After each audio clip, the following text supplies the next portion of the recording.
All right. Started with a sneeze.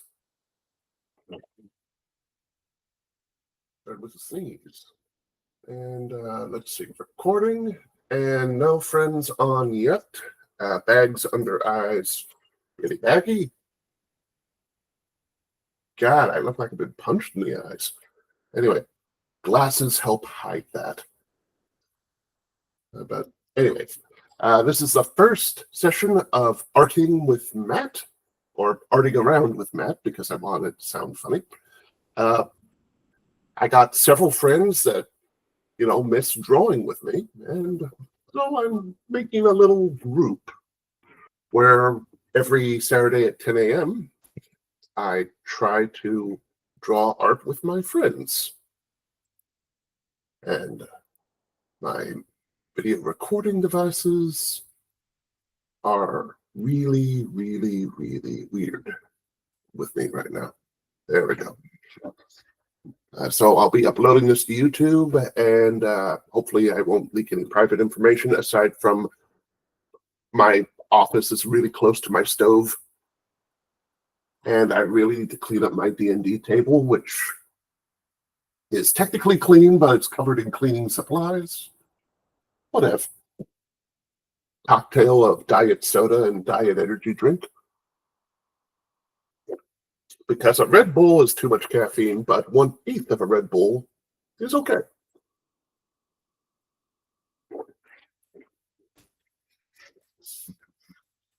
Now, just to draw what I was already going to draw, opening up a long overdue project, and going to hit the screen share.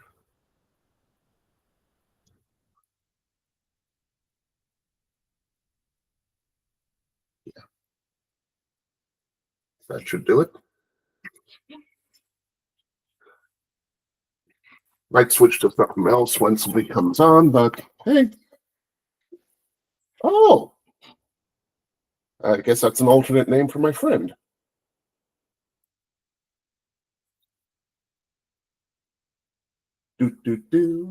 Zanye can join now.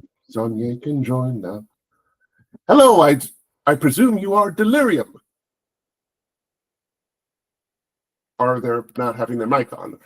Don't worry if you want to keep anonymous. Sorry. If you wanted to stay anonymous, that was fine. I was just No. I'm still new to the whole this chat type of thing, so sorry about that.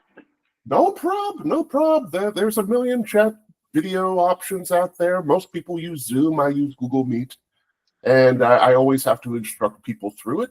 It's nice to see the peripheral of your head. But you can say anonymous if you like. I will be posting this on YouTube later, so not everybody... Okay, I'm sorry. I'm trying to actually have it face my my camera, my workstation.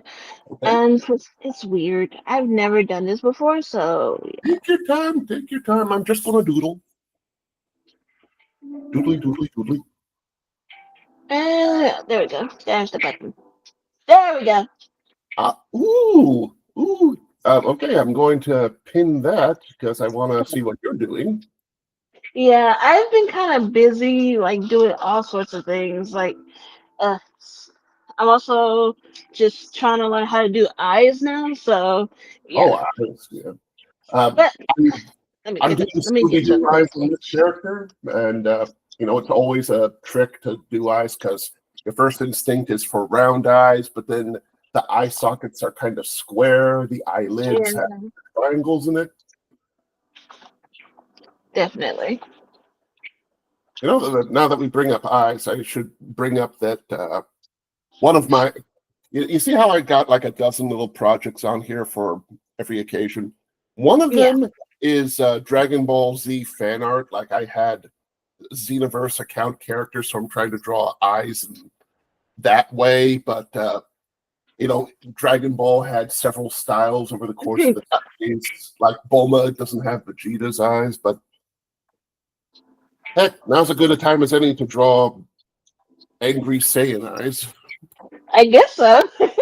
I mean, it's kind of like if it's fan art, I guess it's your way of drawing how you see it, quote unquote. Mm, So well, yeah.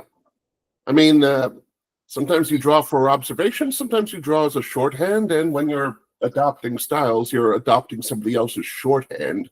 So yeah, you have to start thinking how they think. which is kind of hard for some people, like myself included. But Of it gets course. easier. I've been learning some little tricks that put me in the perspective of others. Like, let's Mm. see, there's this one guy. I think his name's Punky Doodles. He has like a lot of YouTube and I Facebook know him. videos. Yeah, he does I like know those. his work. He does those blue videos of like the Wizard War or Captain What? Autism. Have you seen those? Oh yeah, yeah. I'm subscribed, honestly. Oh yeah. Apparently, his method of drawing is something I found out from a Pixar tutorial video where he draws the Mm. eyes before the head. And Oh, okay. yeah, it's like just a pair of eyes that floating in the middle of nowhere and then drawing the head around it, which is supposed to make every character more expressive because humans are attracted to eyes for how to read things, but there are limits to that. Like it really offsets the composition because now the body silhouette is not as well considered. Hmm. But that's kind of the advantage to doing stuff in Photoshop, where if you draw the right line in the wrong place, you can move it to somewhere else. It's like, oh, I love that line, but it needs to be over here. Yeah. Um, me being like me still learning things, I'm just like I don't know exactly who to go to when it comes to learning particular things. Like for instance, this what I'm doing now, Yeah. I'm just I learned honestly this from just looking at tons of not videos but a lot of Pinterest Oh, references. is this how you So start your eyes? yes, yes. Okay. Uh, let me. And Okay, and keep of going. course these are gonna be women's ladies' eyes. So All right. All right. Uh, okay. Now I feel like I should open up a new thing just for instructional purposes. I mean, you do you, honest to goodness. This is my first time doing something like this. I- So it looks pretty symmetrical. it's nice and symmetrical. The way I learned to do eyes is a bit different, but everybody does their own. Of course. Probably not that example. On something else I got. Blah blah blah blah blah. Thinking out loud. Blah blah blah blah blah. Thinking out loud. Uh, uh, had this pitch last year where I was trying to, you know, sell to Mattel a new version of the Street Sharks, but they Okay. never picked it up. So then I rebranded it, kept the original characters, and made it a bunch of octopus people called the Kraken Pack. Oh, that's cool. Oh, I love that. That is so that is cool. I love it already. All right, right, just so I thought pulling this up would help, but then I realized no, they're not human enough for the thing I was going to say. Okay. Okay, here's some loose drawings from a D and these are D&D characters I've played with for a year, and I Okay. decided to have them, cameo in my fantasy novel. So I'm redrawing them to fit the setting. Originally, they were all One Piece style characters, but now I'm making them into D&D style characters. So And that's another thing. I love the One Piece is that one anime where like I if since I'm learning how to draw, I'm just like the anatomy is so off. okay, the anatomy is off, but the But character silhouette is great. oh Like yeah, yeah, I mean, if you've ever sat on a bus, people come in all shapes and sizes. of course. I'm a thumb shaped head with a with big chinny double chin stuff, um, long gorilla arms out of a big marshmallow body, and I'm damn sure your body doesn't look like this. So I got a marshmallow body too. Nothing wrong with us marshmallows. We're good. You know. uh, it's just people are built different. I got a cousin who's having a wedding this afternoon. I'm going to see that wedding over Zoom. Uh, Uh, they are like they got permanent Barbie body, like they are long stick girly girl, and it actually gets in the okay. way of their job because they're also a doctor. So what? Of Like one course. time they were on an airplane that somebody fainted. It's like, I need a doctor, and she says, I'm a doctor, and they say, really? I would have loved to see something like that because that is like the stereotypical like thing to say in movies or TV shows. That Oh, yeah, that's but really you know, my doctor cousin didn't get the respect she deserved because she looks too much like a girly girl. oh wow, that is But that's so stupid. anyway, pulling up my favorite. I always love to draw in red, and because red for colored pencils, it's easy to disappear on a scanner. Mm. Oh, and then draw in dark later when you figure stuff out. Have you got any red pencils yourself? I, yeah, actually, I got the ones that you did recommend me. So yeah, I did get. Yeah, because those are good for putting down the structure drawings before you have to go in Yeah, with the bright color. yeah, So, definitely. As soon as I started using them, I'm like, oh, I love these now. all right. Starting with the least girly character on this page, uh, big Yes, fat sheriff, who I gave a pig nose and a walrus mustache to. But I here's love it. he was an actual walrus in the D&D game, and but for the setting, I made him an orc, but I decided to go piggy with the orc I because mean, Piggy Orc, kind of the if same in a way.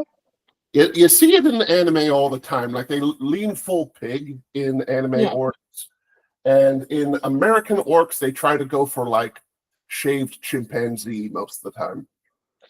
Okay. Okay. And, but anyway, here's how I normally do eyes. If you want to look over my shoulder, uh, Of course. okay, you start with 3 circles. Okay. Each I've circle seen this. represents the size of an eye. One circle in the middle represents the space between the eyes. Of Uh, course. then you go down from there, and that's the Mm. width of the base of the nose. So there you go. That's how you decide nose and eyes. Now, Yes. obviously, everybody has different eyes, especially for cartoon characters. If you want The Simpsons, eye on eye. If you want, strangely enough, like every time I see a CGI space girlfriend in a sci-fi movie, they always move the eyes farther apart, like they're a bunny rabbit Yeah. or a deer. Like, I guess to them it's more appealing. yeah, I but guess. it happens so often in movies. It's kind of It like, does. is there a high-end Hollywood guy who just really wants to do a deer? This, like he's the character designer of Ready Player One or Arthur and the Invisibles or Materi in the Avatar movies and says, deers are fuckable. So I'm gonna make this Like woman you look know, I don't know. just anyway. Then after that, because this character is like he sees himself as a badass, but he's really just a flummoxing old man. On a, Ah, those are the best kind of characters. he's the kind of guy that says, "You're under arrest. Where are you going?" Just like, Like, God damn it, I get no respect. yeah, like he's always trying to do. I'm going to teach you how to do baseball today style speeches, and everybody ignores him, and he just kind of. Well, So he seems like a charming character. He seems like like you said, he looks all tough and gruff, but everyone's just like, let him just talk. It's fine. Just say what you gotta say. It's all right. No one Yeah, pays attention. it. No one pays attention He's to you. fine, but he's just going to be a cameo in the story. So I hope he doesn't distract from the actual protagonists of the book that are there now. I just really miss Okay, that so D&D game. I guess he's like what an NPC. Yeah, he and the others from the game, which were played by my friends, are going to be NPCs. And I asked all my friends, "Hey, can I have permission to use them?" Because I just needed Yeah. a whole bunch of tough guys at a saloon. So that's what I'm doing with this. Uh, Turning a uh, group of turning a group of pirates from a D&D game into a bunch of bandits hanging out at a saloon drinking sarsaparilla. that sounds fancy. Apparently, that's just root beer. Like that's what you called root beer back then. Sarsaparilla. Okay. I think so. Yeah. Things I'm learning from little YouTube videos and Wikipedias of the Old West. It's like, oh, that's nothing. Oh, that's horrifying. Not more horrifying than nothing, but man, it is all over the place.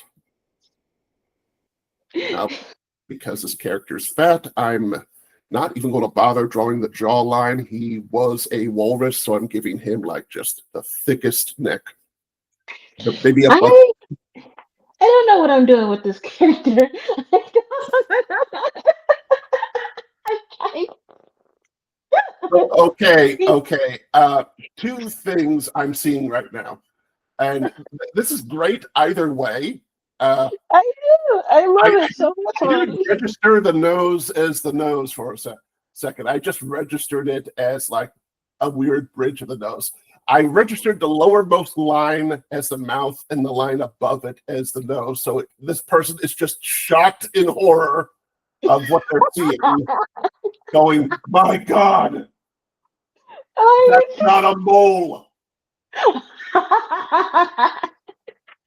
Like, and he's just like, well, I wasn't supposed to see that. All right. it's like that's the face I made when I walked into Grandma's house and she left her X-rays on the coffee table, and it's like, Like, are you those know, bones? Grandma, you're not supposed to leave your X-rays on Is the that is table. that is that bones? Is that Grandma naked? Is that Like, ghost Grandma naked with her bones showing?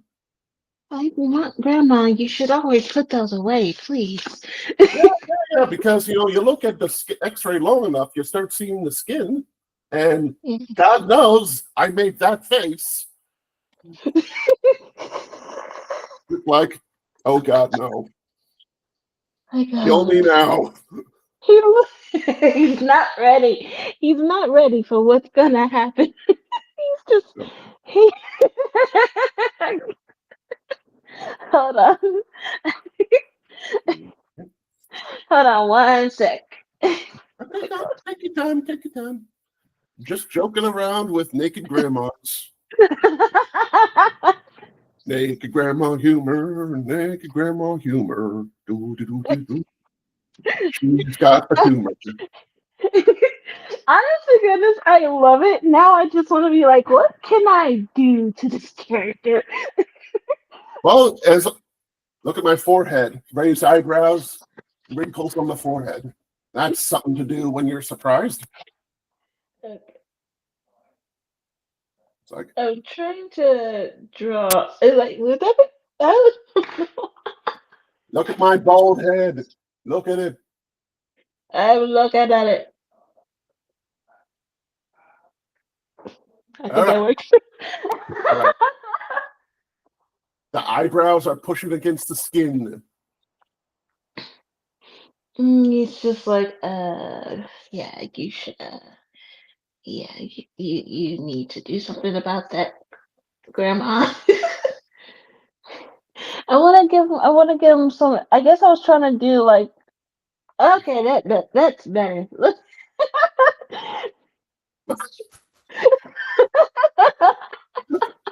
What? What? Oh my goodness! That's when the shrooms hit. Wow! Like, wow, dude. This is so. This is amazing. My the paint on my wall is so lumpy. It's like a map. The Grand My Canyon. grandma, is that you? Grandma. Like, wow, Grandma, I didn't know you had this in your x-ray drawer. Wow. Want to draw what they're looking at? Like, you still got room on the paper. You could do anything. Yeah, I could. I'm just trying to think of what. Because I'm just like, there is so much. If you have more ideas, draw another picture. Don't let yourself get stumped. Oh yeah. I was trying to give him these weird doll-like eyes, like, ooh, oh. Let's see. I wonder. I think somewhere on Facebook I was sharing like Sailor Moon eyes for a bit. Yeah. I'm going to see if I have it somewhere in between, like me getting angry about politics or something. It's like, let's Oh see. yeah. Power Perfect. Rangers clip, bad clip, politics clip, comic, old cat video I made, bird with Goku hair. Okay, I'll share that one since you laughed at it. Okay. All right, and as soon as Messenger catches up, all right, it's in the chat. Bird with Goku hair. Okay. Oh God. I see it. That is great. I mean, the only way Goku's hair makes sense is with giant feathers, because human hair doesn't work like this. Yeah, it doesn't. Okay, so let's Uh, see. Yeah, that looks. Oh, I love that. yeah, I can't find the Sailor Moon eyes anywhere, but it's nice ringtone. No, that's background music. I put on some non-copywritten lo-fi music. Okay, that's good. You know, it's what I normally would do if I'm streaming or or if I'm doing a live stream or a video. Because, like I said, I'm doing YouTube now as well. But I did not tell you that I was doing TikTok and trying to do Twitch. So I Oh, say oh, trying to do Twitch because Twitch is a lot more complicated to not stream but just get a following on. well, yeah, but when I was trying Twitch, it took a few friends to find out that my microphone quality was really freaking hell on there. I don't know Yeah. why. You can hear me pretty well here on Google Meet, so it filters out the excess noise and the echoes well. Yeah. Twitch faults, it's like you need a proper setup for that. Oh yeah, I was thinking the exact same thing, because I'm actually trying to look into getting a better tripod as well as a microphone and or PC. You know. RPC. Okay, now I'm an old man. Help me out with the RPC. No, I'm just saying like I was gonna wait to get a PC, a personal Oh, computer. Yeah. I know what a PC is. RPC was what threw me off. It's like, what is the Oh, arm? okay. I'm sorry. It should have been more clear. I'm sorry. PC, I would have gotten it, but RPC, it's like, isn't that what you shoot a tank with? No, Yeah, that's that's so. RPG. But RPG is a role-playing game and an anti-armored infantry weapon. But no, Games, you know? yeah, but I'm just trying to get my setup to how I want it to be. It could possibly bring in some followers for me on Twitch, but you know what? I'm just here to vibe and chill and draw. So, As long as the comment section doesn't get you down. oh no, I don't get comments. I always have that one person that's always, I'm either background noise or they're actually just listening to my randomness because I'm just a random talker. But yeah, Well, that's just random how talk, it is. you know. I am perfectly fine with that. And I say that all the time. I even say, like, at every stream, at every video, I am not a professional artist because I don't want people to think, oh, how, you know, you draw like JoJo, for instance. I'm like, oh no, I cannot draw. Well, JoJo is mastery, in my opinion. depends on the Joe. Like, I mean, I guess if you drew Jonathan Joestar in the early style, it'd be a bit easier. But then you Yeah. get like, Giorno, Golden Wind, Speedball Run, and then it's Oh like, yeah. oh, now we're at the Italian art gallery, JoJo. Uh-huh. I'm just like, you know what? No, I'm not gonna lie to people and be like, yeah, I can draw anything. And then they give me a commission, they ask for a commission, they're just like, this is not what I can draw. Well, I How mean, dare you lie to me? I could draw anything badly, I but that's can, just having fun. Some people want things identical to the source, and it's like, okay, that's fine if you're paying me. But I remember one time I was like at some cousin's house, and they had a bunch of 4, 5, 6-year-olds, and they said, "Draw me Pikachu." It's like, okay, I drew Pikachu from memory because I grew up with 15 years of Pikachu at that point. And he said, Mhm. "No, draw this Pikachu," and it was like the exact Pikachu from the first, manga of Pokemon licensed by Nintendo in the 90s. So I Oh drew yeah. that. So I drew that guy in a new pose because it was different. And they said, "No, draw exactly this Pikachu, like a Xerox." So I drew a Xerox, and I'm like, "You got 3 drawings out of me, kid." And then he ran around the house going, "Hey, I got Pikachu, I got Pikachu." Rip. Can you draw me another? Why? No. No way. No way. I'm sorry. You would not get another Pikachu from me. You know, appreciate what you got, man, because that was work. It was Oh yeah. work.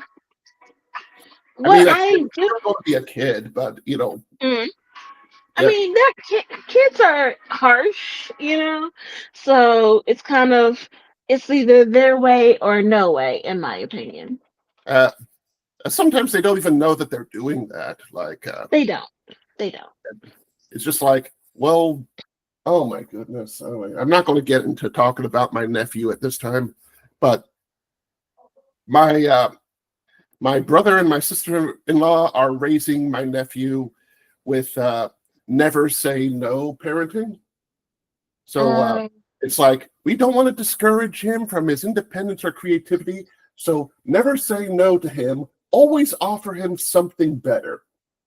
That's the only way to refuse him. And I'm like, this kid punched me in the nose. I'm Like I'm gonna supposed hit to him say back. no to that because he's going Like to be I'm punished. gonna.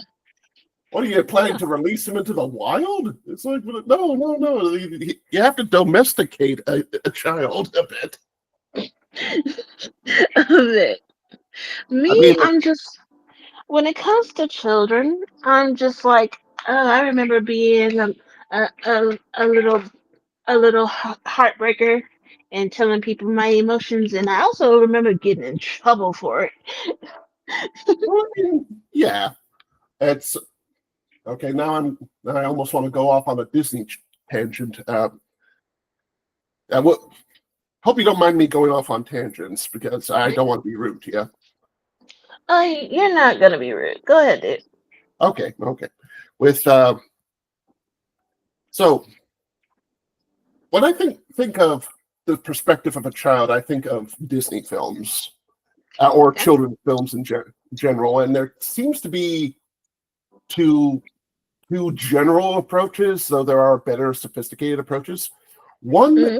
one perspective is, you are a child wanting to grow up, so you're writing, intelligent children Yeah. with a sophisticated perspective where the adults don't understand, and the adults need to see your side of things. This is how you get a lot of "my parents don't understand me" style movies because Hmm. hell, we feel that way until we're well into our 20s. It's like, And people who write movies like that tend to write movies where the kid is the one to change the mind of the stubborn town and the stubborn old men, and it's like, that's fine, though it has its limits, because there should be something you learn from your elders, and everybody was a kid at some point, and you got to respect the old kids Oh yeah. around you. But Oh then yeah. that leads to the other approach, which is something I really hate, and that's Mm-hmm. what I like to call grandpa perspective. Like, there's this one movie that embodies the grandpa perspective for me, and it was this film called Mr. Megorium's Wonder Emporium. I had a feeling you would say that. Yeah, that film was like Dustin Hoffman trying to be Willy Wonka, Oh and yeah. but that was entirely a children are free, children have imagination. Look at how wonderful the children. You haven't been a child in ages, and you forgot that being a child is being human. Like, the former gave children a bit too much credit as to their knowledge and insight, but the latter is like, you've spent so many decades changing diapers. You're just like, children are like dogs. You just need to love them and take them for walks. Mm. And you see this change in approach when it comes to like Steven Spielberg movies. Like, an early Steven Spielberg movie is like child looking up perspective. The kids are smart, sharp, aware of their surroundings, and the parents are in over their heads. But then you get further and further along, and then the kids get a bit more incompetent, and the parents are a few more steps ahead, like, Indiana Jones 4 or Ready Player One. And it's like, Oh yeah. and Ready Player One, I wasn't a fan of the book, and I wasn't a fan of the plot of the movie either, because it's just, nerds versus corporation, basic 101 cyberpunk for the Disney crowd sort of thing. But man, I did this torso wrong. But I think I love the expression I gave on this so-called face here. I think that's pretty. I think I would see those eyes on a like a Wednesday Addams goth girl standing in the middle of a Tim Burton forest. You know what? That does make sense. That totally makes sense. Yeah. Just put a cute face around that, some really sad hair, and then some creepy trees. Oh my God. I was thinking like a straight, like a messy bob in a way. Like a messy bob. Okay, so. Right. Looking that up, because I've been bald for years. No, you're fine, dude. You're fine. Oh, that messy bob. Okay. Okay, yeah, there's a messy bob. Okay. I'm trying to see what type of face. That looks pretty cute. When it comes to anime, especially like I don't know if it's still a thing, Might be. but when it comes to anime and things like that, the women's faces are usually pretty sharp looking, but especially down on the chin. For some reason, I cannot get that. I cannot do that for the life of me, and I think it's because I know mentally, as someone who's just trying to learn to draw, like our faces are different. Yep. Except when it comes to those cute, quirky, preppy girls, they have this really cute, like, ooh, I'm a doll, type of thing. And so I'm just like, I can't do that. I got a few things about Okay. anime jawlines and so forth. And don't get me wrong, drawing a jawline like that is fine. And heck, I had so much trouble cosplaying for years because nobody has my jawline in anime. Of course. I mean, Like, but I mean, I was thin. I could do Greed from Full Metal Alchemist because his head shape is pretty much like mine. But otherwise, most characters look like, a young Leonardo DiCaprio in that kind of diamond-shaped teenage jaw shape. but Which is but cosplay is for everyone, as you may know. It's the number one rule in cosplay.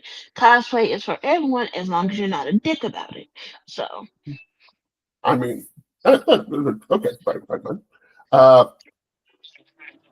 but, all right. Mhm. Stepping back. I see anime, at least the anime that we get in the States, as, an MTV style product, at least 90s MTV, where it's like meant for teenagers. So teenage heroes on teenage adventures with teenage friends and protagonists having violent, sexy adventures. In Japan, it's a slightly different story where you got like the anime culture that leaks over to us, but they also got like, Doraemon and Shin-Chan and basically their versions of The Simpsons running forever. And Of course. that's I that, love Shin-Chan. I love it. yeah, it's good stuff, but over there, Naruto is like third as popular as all this other stuff. Yeah. Over here, Naruto is king because we already got our own Simpsons. We already got our own Mickey Mouse for the Doraemon scratch and all that. We got all that, so we just had this want for a big teenage art market. I really like how you're doing your head. Thank you. I would say start with the reds rather than back up with the reds, but it's good. It's still good. Thank you so much. Yeah. Let's see. Another thing with how anime and manga do like square-shaped eyes and square-shaped jaws and square-shaped hair. I think it comes down to like their when we start as kids and we're drawing with crayons, what do? We do the stick figure, a ball, a lollipop on a stick, and then we pick them out from there. We outline our hands, all of our art has a fundamental balloon mentality. But from what I've seen of like children's drawings in Japan, or at least representations thereof, a lot of their drawings start from like kanji practice. Like they're putting together their word alphabet and saying, here's how you make a little face with A, B, C, D. And it's like, so maybe that's how they're used to the square format for their characters, because it's alphabet practice put onto a gesture and caricature practice. Maybe. Okay. But that's just a theory. And I completely understand that. Yeah. But, I could be making up complete paranoia because, a conspiracy theory has to make sense on a poetic level, and I can make up poetry about anybody I don't understand.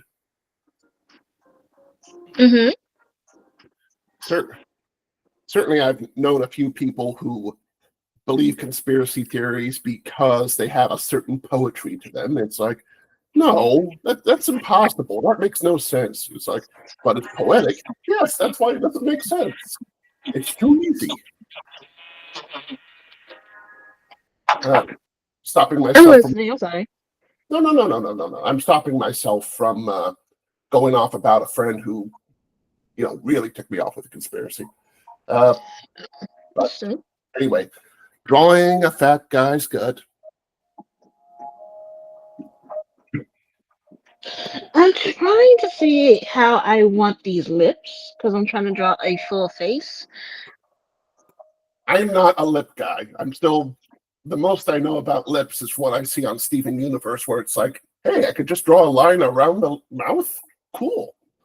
But lips are different for everyone when it comes to how they look or how you draw them. So yeah. Plus, depends on how much kissing you got done in your life, and admittedly, I am on the low end of that. Though I'm catching up thanks to Shantae. Oh, I'm glad you two are together. You guys look like such a cute couple. From what I've seen, you guys are great. Okay, so it's working out. I'm surprised she likes my novel. That's the thing that's really made me happy. It's like, somebody's listening to my ideas. Like, oh my god, she likes my stuff. Oh, she's number one. Oh my god. Well, I mean, you say it like that, it sounds like I need somebody to stroke my ego. It's like no. That shouldn't be her No, job. no way, no way. Like you, like I love a supportive partner. I love that for anyone. So I'm happy for you, dude. But thank you. And Thanks. how's your partner doing, by the way? Oh, we're doing great actually. We're actually gonna get married next month. Next month. Oh, a lot of Yes. plans, a lot of plans. I know. My mother's all excited. She's like, "Oh, he's taking you away from me." I Oh, knew it would happen. I just didn't know it would be so soon. Like, oh my gosh, mom. my mom would be like, I didn't know it'd be so late. It's like, oh, No, don't say that. I get. But Okay. but But but, but as sounds uh, like a good guy, and it sounds like the family is close knit together. No angry uncle is saying you deserve better or something like that. no, my uncle doesn't really interfere. The only time he really interfered was when I got my tongue pierced. He went from, what is that? I'm like, it's a tongue piercing. Where is your mother? I'm like, she's right here. She's like, Okay. what? I got a dumb question. Um, Okay. I think we've all had metal caps, and we've all had like chewing tinfoil at some point as a kid to go like, "This hurts." Again, so I'm wondering if now that you have a tongue piercing, if you, I don't know, take a moment to chew on like a Nestle Crunch Bar tinfoil wrap, and be like, "Wow, this hurts even more now." I never thought of Yeah, but now I put that in your head, and you're going to be like, okay, like, have to try it should once. I try? More than before, or was that just a teeth thing? Well, see, yeah, now I have to try it. I'm like, God damn it.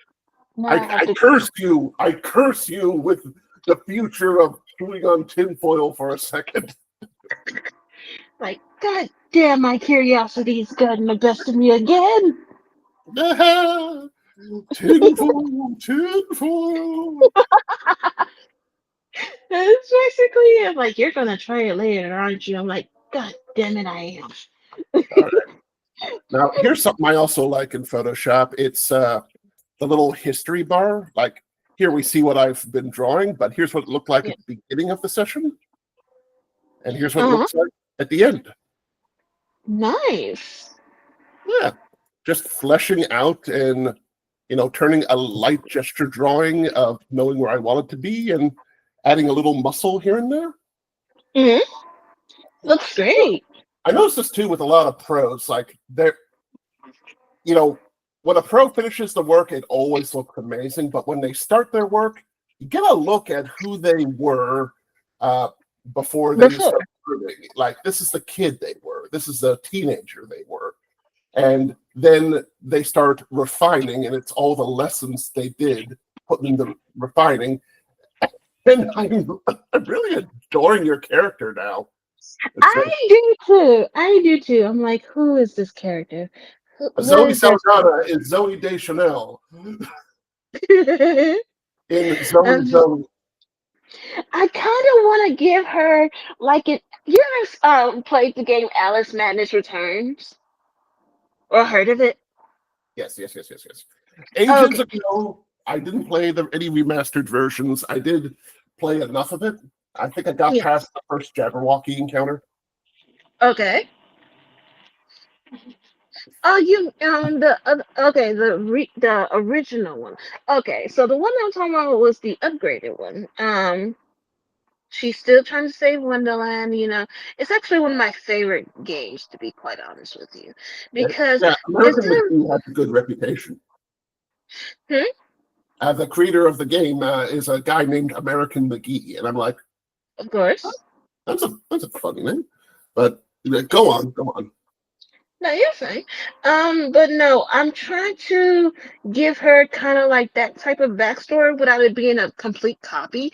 The game itself is amazingly done. It's it really shows like, hey, there's this troubled child has a troubled past. It's not like, well, it's not taking the Sasuke approach, Well, Um, yeah, I don't know enough about Naruto, but I do know Sasuke had like my brother killed all of my family, but it was and all now I must take revenge for all of them. you And then know I meet this creepy snake person. that character only exists because of editorial mandate. Like the uh, the original writer didn't think of Sasuke to begin with. They just said, "Hey, you're writing a shonen manga. Give the main character a rival," and Sasuke was improvised. Yeah, I can see that. Yeah, just But good. improvised forever. I mean, sometimes improvised characters make a good character, Yeah. Just saying. It. I kind of want to give her swirly eyes now. I want to give her swirly eyes. I think that made it better.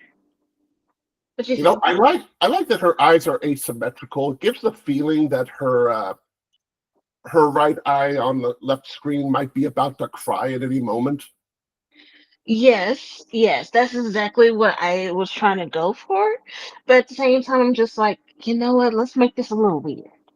So I like the lips that I drawn. I think these lips are perfect for her. Like she's in a state of a trance type of thing. Yeah. Like she's stuck in her own quote unquote wonderland. That actually reminds me of not one of my absolute favorite words, but definitely in the top 50, somnambulist, sleepwalker. I still. Oh, okay. I don't think I've heard of that one, but you know what? I'm gonna try to look forward to that.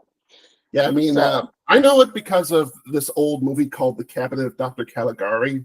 It's like when you have to learn like German expression films from the early 1930s, it's like, oh yeah, hypnotism was a big thing back then. Like pop yeah. culture in the 1930s was like, I got this ancient thing from Egypt.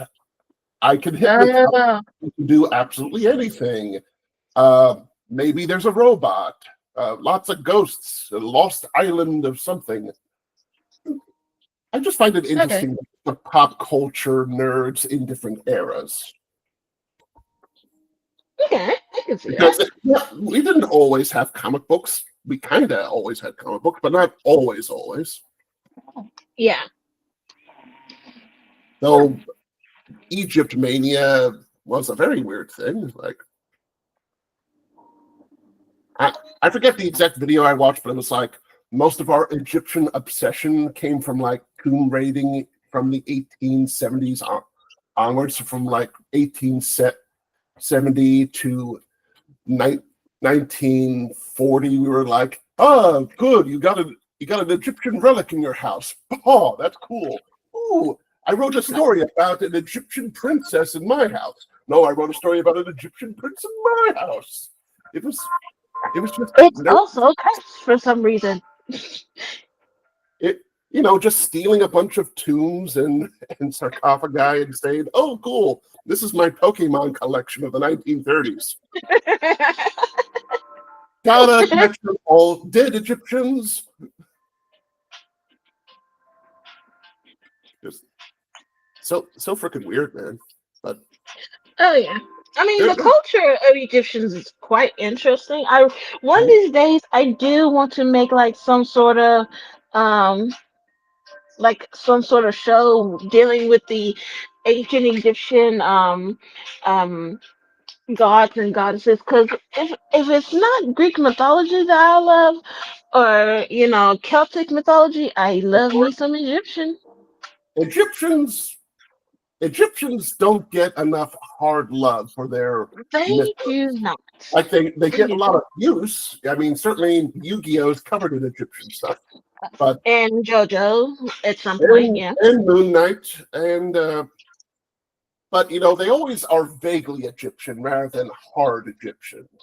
Yeah. Like you can go a lot more into what the Egyptian gods did. I tried doing something like that. I'll explain the context, but uh,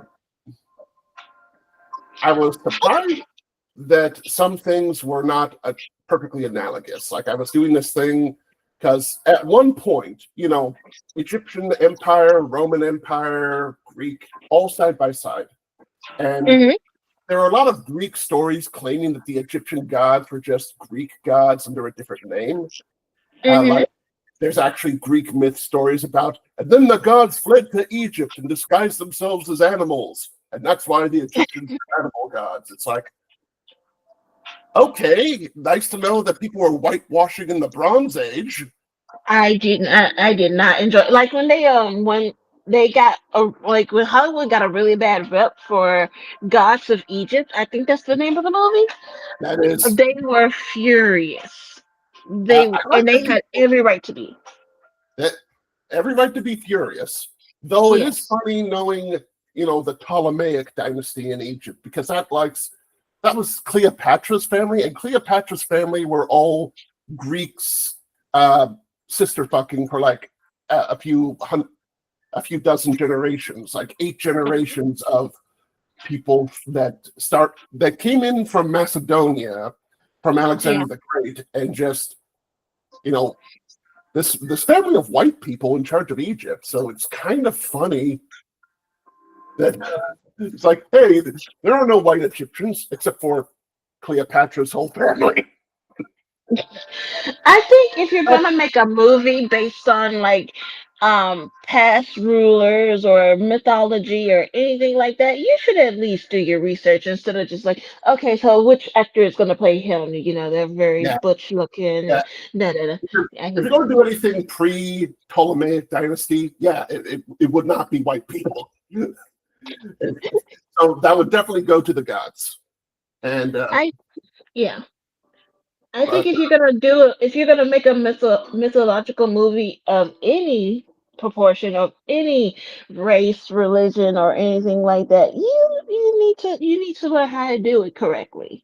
yeah, yeah, yeah. I mean, you don't want a Last Samurai situation where it's like, oh, here's another culture, but it's all second It's banana, a sidekick to the white character. yeah. Last Samurai. I still remember getting so angry at that film because I was a big anime nerd at the time, and I had just learned about the Sengoku Jidai. Hmm. The big warring states period that led to Oda Nobunaga, Toyotomi Hideyoshi, and I forget the third one, but Hmm. yeah, the three great shoguns that reformed Japan, and that was in the 1600s. And the biggest innovation there was Oda Nobunaga's use of cavalry and firearms. He was the guns and horses guy. Uh, And so for The Last Samurai, which takes place in the Meiji Reformation of like 1895, mhm. not 18, yeah, 1895. It was that late. I knew that Okay. period all thanks to Rurouni Kenshin. And hey, we have Tom Cruise here. What does he contribute to this fight? Oh, he's going to teach these samurai how to use horses and guns. The shit they've been Yeah. using for about 250 years. Like, And, oh my God, it's so original. It's also very stupid and kind of insulting. well, let's add insulting on top of insulting because they had this whole motif in this film of like if it was either Tom Cruise dreaming of Japan or someone in Japan dreaming about Tom Cruise about, oh, here's a dream of a tiger in the forest. Oh Oh, my so Japanese. God. There are no tigers in Japan. You can look this up. What kind of 1970s kung fu movie bullshit is this? Whatever money they wanted it to be, whatever it was mainly money. They're Oh, like, you oh, know what? Let's put this dude who knows probably nothing about this, country or the myths and legends inside a movie like this. Like, well, perfect. Sounds like a great idea. part of the problem with any entertainment industry is that you have to be 50 years old to make a movie and 70 years old to own a film company. So that's how you get like really backwards old ideas, and probably why we're stuck in 80s nostalgia now.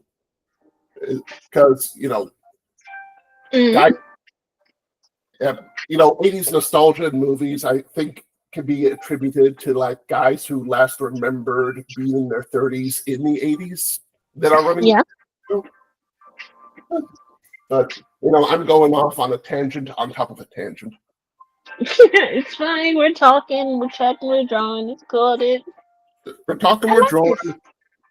I like this.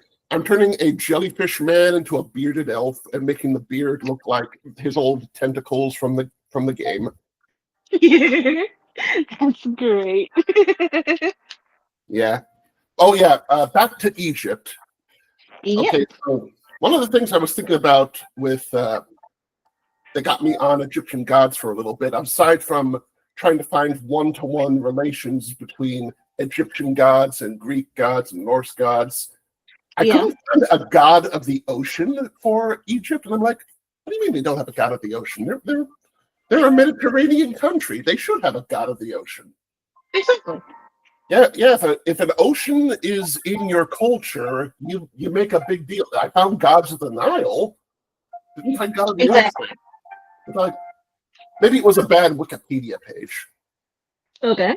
Yeah, because poorly organized. But another reason I was looking into Egyptian lore was okay. We all love lady heroes. Of course. Who doesn't? Girl, we all love a Catwoman. We all love Harley Quinn. But the one that always gets my goat is Wonder Woman.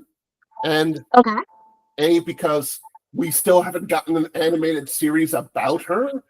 We have not. We have not. We've gotten Powerpuff Girls. We've gotten Kim Possible. We've gotten My Life as a Teenage Robot. We got She-Ra, 2 different She-Ras. We got Legend of Korra. We got we got girls everywhere. We got lots of girls, lots of women, and even if it's a DC Warner Brothers property, they went to making a Legion of Superheroes TV show. They gave Static Shock a TV show. Good on Static. I love Static. I freaking love Static Shock growing up. I love him. I would love a reboot of Static. Don't get me wrong. I would not. I would not. And that's only because people will mess it up. They will make it so. I mean, it was already woke in the beginning, and I like that there are actual life lessons in the show. But nowadays they would take it to a dangerous degree, and that's what I feel like. I would not want Hollywood touching that masterpiece of a show. I don't need that. Okay, I'm gonna have to ponder that Static Shock notion in a bit, because I'm less afraid of them taking something real too far and more concerned about them giving lip service to an idea without exploring an idea.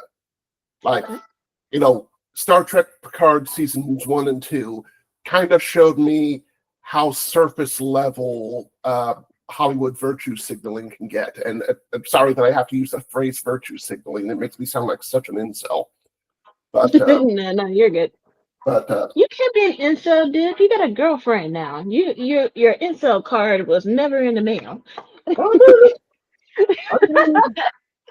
Do you see a tan on this? I know I'm a Russian Austrian, but I'm also Persian. It's like I'm only Persian from the elbows out. It's like, but then again, my Persian grandmother's pretty damn white, though. That didn't stop. But she got married in like the 50s. My Russian great grandparents were like, she's still too brown for the family. I'm like, what the fuck, great grandpa? Like, you got the whitest woman in Iran, and that's still too brown for you? What the fuck? Like, what the hell, grandpa? Okay, so what you think of her now? I think, before she was horrified in the woods. Now I'm thinking she's coming out of a swamp to hypnotize a man before drowning him. Oh my god, that's great. Come to me, Steve. Come Like to- you will buy me food from now on. You will pet the toad. You will pet the toad. Uh, but anyway, now, so I got Wonder Woman on my mind. And Okay. Wonder Woman, you know, there are things to do and things not to do with Wonder Woman. I mean, there's been a Mhm. lot of superhero women since then, and each superhero woman has their own deal. Batgirl was a fan that became the real deal, and she's hiding her secret identity from her cop dad. Okay. Yes. Harley Quinn was a henchman and an abused girlfriend who redefined herself and struck out her independence. That is her big story, which is Yes. awesome. It is. Catwoman is, well, basically what Wonder Woman was designed to be in the first place, this kind of dominatrix empowerment, I cannot be dominated character. Which, the character fits, Yeah, considering the fact that she's quote unquote a cat.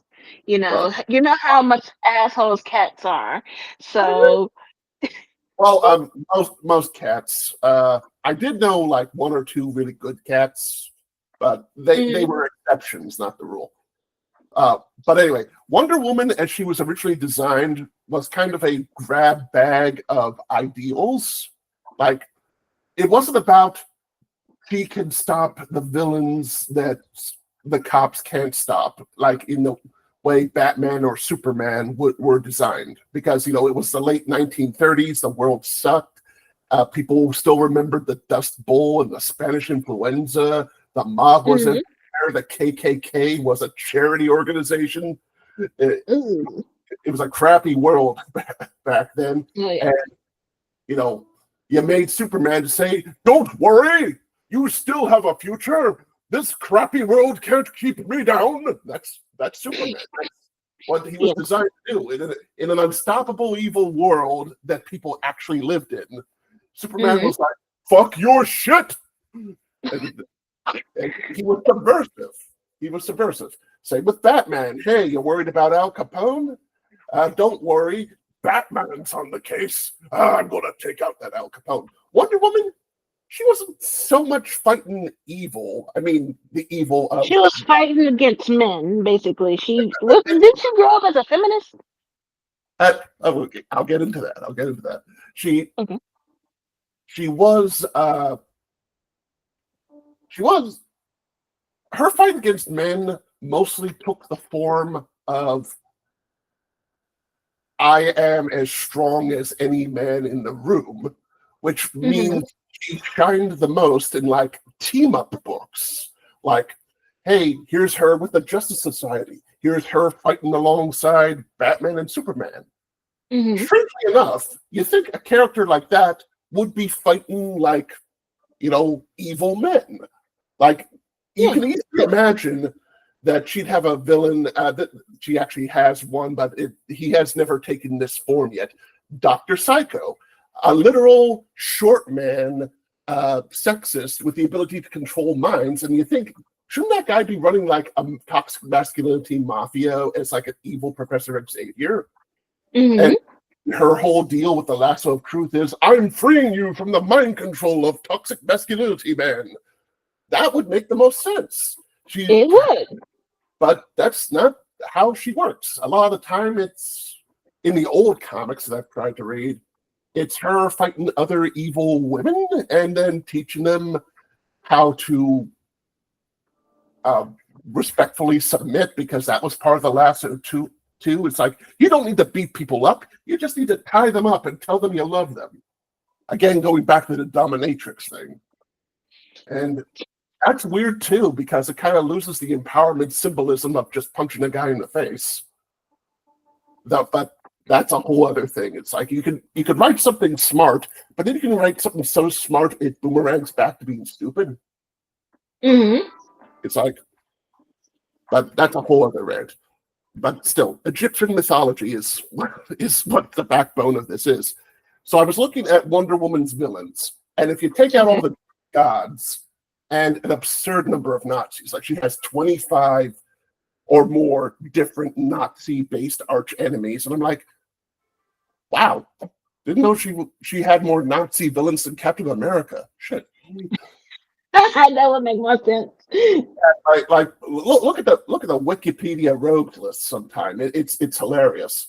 I think there's like a Captain Holocaust on there or something crazy like that. Yes, there is. There is. There is.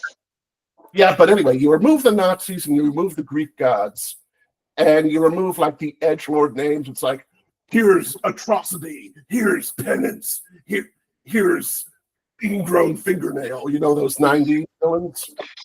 And then you're left with like her regular supervillains. And you know, we love Batman supervillains because, you know, basically the 90s cartoon gave them each a Phantom of the Opera treatment where it's like, I'm evil, but that makes me sad. It's like, Yeah. and they're all broken. It's like, okay, we love them for being We broken. understand. We don't like him very much, but you know what? He sings. And then you love the Spider-Man villains because, well, I think Spider-Man just has the best powers in that he can fight almost anybody, but he always sucks at it. So, like, a guy with a gun much trouble as a giant dinosaur, and he never seemed overpowered for a situation. Hooray for Spider-Man for having like perfect power balance. But Wonder Woman's villains are all over the place. Her main four that come to mind are Cheetah, and the less said about her, the better. Giganta. And if you need to know everything wrong with Giganta, just read the first 5-part story with her written in the 30s, and you can see how they screwed the pooch right from the beginning. Silver Swan, which is basically badass robot angel lady that they can never figure out what to do with. And then Dr. Psycho. And, you know, those four villains, after that it goes a bit into the Greek and a whole bunch of villains they never even use. Cheetah, I always feel sad for because Cheetah gets the most exposure, but always like, you see her on the Super Friends, you see her in Justice League Unlimited, you see her in Justice League Action, you see her in all these DC straight-to-video movies, Cheetah, and she never looks any more threatening than Catwoman. Like, this is supposed to be Wonder Woman's arch nemesis, and Wonder Woman is supposed to be an equal to Superman. So shouldn't the Cheetah look like she could destroy a city if you're Wonder Woman's arch nemesis? That means you look like you could cause some problems. You look like you can cause. She should have strength like the Juggernaut and speed like, I don't know, the Juggernaut on Red Bull. It's like, that makes sense. No, she's just scratch. You should be doing like anime claw marks. You should be like Rob Lucci in One Piece. Just like, yeah, I'm going 1 million miles an hour. I cut a building in half. I'm like Wolverine and the Professor Zoom, the Reverse Flash at the same time. It's like, make her intimidating. But no, she's just having a slap fight with Wonder Woman, and the only reason Wonder Woman isn't one-shotting her is because it's tradition for her to be enemy Cheetah. And I'm like, this is like seeing the Riddler have a 10-minute fist fight with Batman. We know what the Riddler can do, and we know what he can't do. But the Riddler is one of my favorite characters, and I think it's because Jim Carrey. But you know, overall, I think the Riddler is a fantastic character. I really do. Well, he's a fantastic character, but he shouldn't be the fighter in that case. I mean, well, I guess maybe there's one show where they made the Riddler into like a ninja, but at least that was verisimilitude on the presentation. Yeah. But if you made the Riddler as good a fighter as Batman, just because he's a Batman enemy, but you never see the Riddler be that threatening to anybody else. Like, if the Riddler just had a fight with Batman, you shouldn't see him like fight somebody else and just cream them. It's like, can Commissioner Gordon fight the Riddler? And then the Riddler just breaks his back like Bane. It's like, oh yeah, he can fight Batman on level. He's serious shit. If you have the Cheetah fighting Wonder Woman one-on-one, he should be able to eat Batman alive. Just like grab him by both and rip his skull off with her teeth. She should be crazy strong. Instead of what people just see her as, Yeah. Which led me to Egyptian mythology because I had to Google, is there a cheetah god? And sure enough, there is in Egypt. Yeah, there is. Wonder Woman does have a lot of overlap with Egyptian mythology, and the cheetah in the comics gets her powers from a made-up god called Urs-Katata. And I'm like, what the fuck is Urs-Katata? And it's like, is it a cheetah god? No, it's like a big crab god. It's like, what? The cheetah got her powers from a Satan crab? Yeah, it's a Satan crab. Why a Satan crab? Why did the cheetah get powers from a Satan crab? You had one job. Give cheetah reason to exist. And there is a cheetah god in the... They are not going to do that. They are not going to do that for you. And you want to know what this cheetah god is in Egyptian mythology? She is the co-worker, the partner of Anubis. No. Anubis, messenger and god of death. The cheetah god, whose name escapes me, is a goddess of death and hunting. Could you imagine some version of, by the way, Cheetah's human name is Barbara Minerva in a few continuities. Could you imagine Barbara Minerva saying, oh, I want the powers of this goddess of death and the hunt? That metal, man. That's some it would be. That's pretty sick. I may look like a spotted cat, but I'm a goddess of death. It's like, look here. And that's even going into the other cat goddesses in Egypt, because Bastet and the lioness all women cat goddesses in Egypt. One a goddess of like magic, and another one is a goddess of war. So you can have the cheetah like steal the powers of 3 Egyptian goddesses and have her go Super Saiyan and level a city. That's how you revamp a Wonder Woman villain. And it's all public domain because it's a freaking Egypt. But, people are happy to steal corpses and treasures from Egypt, but not creative ideas. Yeah, a lot of people that are not in Hollywood, they don't see that. They're like, you know what, let's just copy upon copy upon copy. For instance, like the fucking Chucky movies. I love Chucky. Chucky scares the hell out of me. Right. But stop remaking it. Leave it alone. You've made too many already. You even made a show. Come on now. You had a show? Oh, Yeah, there's a show. Yeah, there's a show. I refuse to watch it. It's as much as I love seeing Jennifer Tilly, because I have a crush on her. Oh, she was the bride of Chucky, wasn't she? Huh? Was she the bride of Chucky? Yeah, she was the antagonist for one of the protagonists for Bride of Chucky. Yeah. What? I forgot. But on the subject of Chucky, I'm like,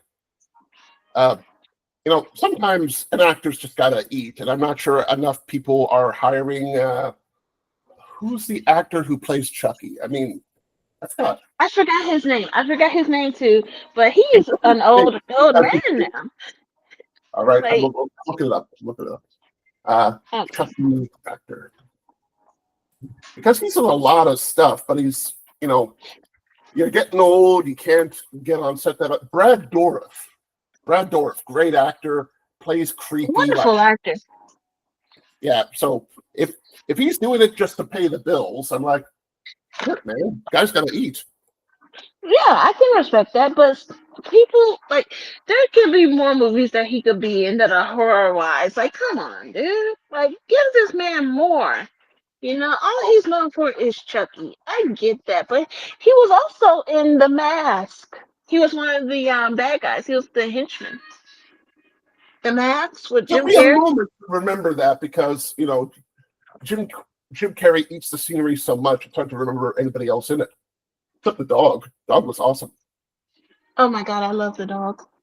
The dog was cute. Milo was adorable. You know, I know we were just complaining about unoriginal remakes and the like, but want to be real, I would love a remake of The Mask to be more like the comic. That whole You dark. know what? I agree with that. I 100% agree with that. Yeah. Though they wouldn't be as creative. Like, Mhm. people don't put as much money into horror movies as they do into like family action movies. So that's part of why that's why Alien versus Predator is PG rated rather than R rated because of the two goriest monsters you can get. Or Freddy versus Jason for that matter. It's like, oh yeah, horror movies. That means we can't get kids and families to see it. I guess we'll have to make it G rated or PG rated. That's sad. Oh, did you lose the mic? Oh, your mic went off. Yeah, sorry, my mic went off for a bit. Sorry about that. But no, when it comes to movies like that, Alien versus Predator, I'm surprised no one's touched it again. I'm They, surprised. they did it once for Alien versus Predator Requiem, and Disney now owns the rights to both of them, and they're pulling out like uh, Alien Romulus, that new Predator movie with like a protagonist predator that the internet got angry at, even though if you look at the whole trailer, it's like, oh, it was just a facial expression. He still looks like a badass when he's angry. Yeah. And Predator Badlands, that's what it's called. And they're also coming out with like not an anime, but like that kind of animate matrix vignette series of short sci-fi stories put together.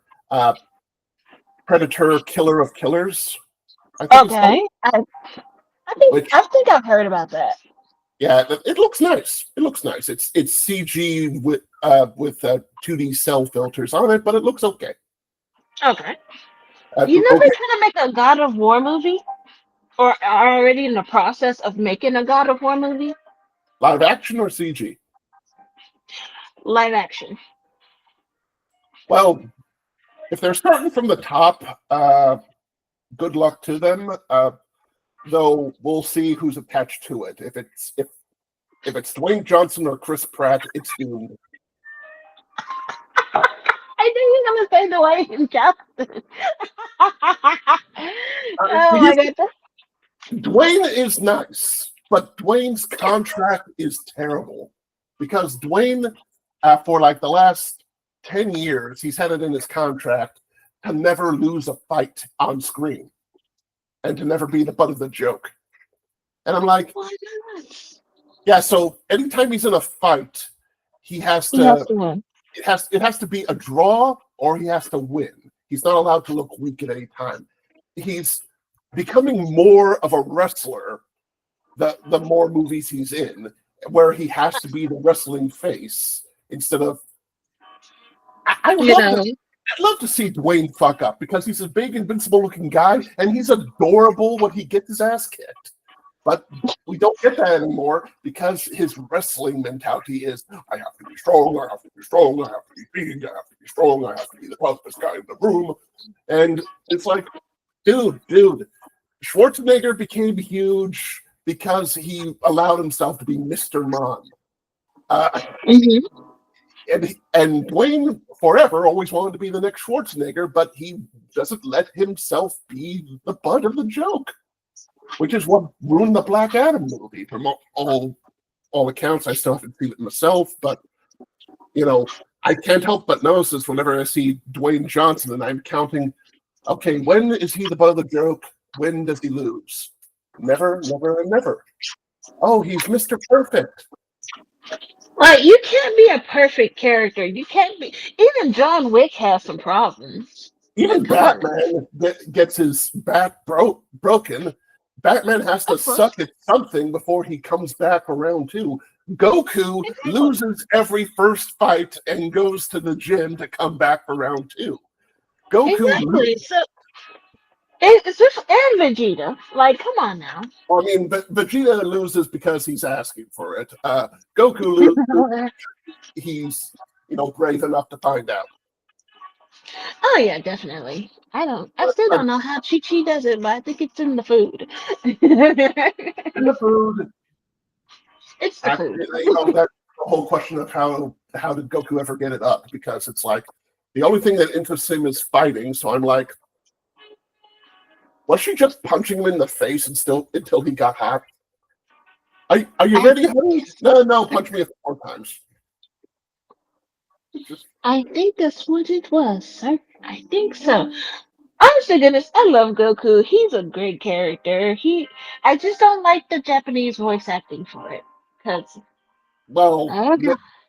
Masako Nozawa, you know, yeah, she sounds like a witch. Uh, Like, don't get me wrong, I'm not a voice actor by any chance. I can't say that I can do better.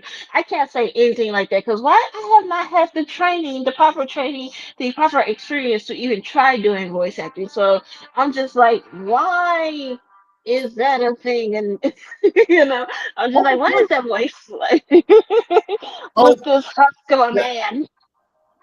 Japan has a lot of respect for like original authors and talent. And the first Dragon Mhm. Ball, they needed a woman to play the voice of a little kid, and then the little Okay. kid grew up and she was stuck with the voice. So it's kind of like if they ever let The Simpsons grow up, Nancy Cartwright would play an adult Bart. Oh, okay. Yeah. So That makes sense. That makes it's that perfect it's that sense. kind of oh yeah, we're stuck here sort of thing. Huh. But but that's why it's so nice to hear the American Sean Schimmel voice for Goku. I think it's Sean Schimmel. Mhm. Sean Schimmel. Oh, by the way, if you want a good bit of fun with Goku, check out like a highlights reel of Lego Monkey Kid, and you get to hear Sean Schimmel as Sun Wukong. So it's Oh. yeah, they hire American voice actor for Goku to play Sun Wukong, and it's kind of beautiful because now Goku is allowed to ad lib. It sounds so natural. It actually it makes my inner child happy to know that I can hear Goku go off script now. Oh yeah, that would be kind of fun to listen to. No, I don't I'm think I'll watch sure. all of Lego Monkey Kid because, well, okay, it doesn't feel like it's going to try to push my boundaries at all. It feels like a status quo sort of show. Like, Yeah. oh, which it's okay to have a central plot loop, but hey, I'm waiting for you to be the chosen one is not terribly interesting to me. That makes sense. I want now. This is a bit of a tangent, but The have tangents you in this watched? conversation, you've heard me go on a whole freeway of ideas. I should be paying you as a therapist. Sheesh. But anyway, tangent me. Okay, so first, have you seen or have you started watching Has Been Hotel or Hell of a Boss? I watched the first 22 episodes of Hell of a Boss and said, you know what, I'll wait for another binge. And I did see the first season of Has Been Hotel. I Uh-huh. am not in love with the series. I do prefer Hell of a Boss over Has Been, if only because gay male couples get to be more dirty. Open. Well, I was going to say dirty and flawed. Love is a battlefield, and Yeah. certainly seeing Blitzo and Owl Twink go through breakup is Give me one delicious. sec. Give me one sec. Give me one sec. Giving you a sec? Giving you a sec? Giving you a sec? Giving you a sec? Giving you a sec? There's a text from someone. It might be you. Oh, we took it. Okay. No, but I get what you're saying. I do love Hannibal Boss a little bit more than has been, but I think it's because there's more going on now, and I've watched it for so long.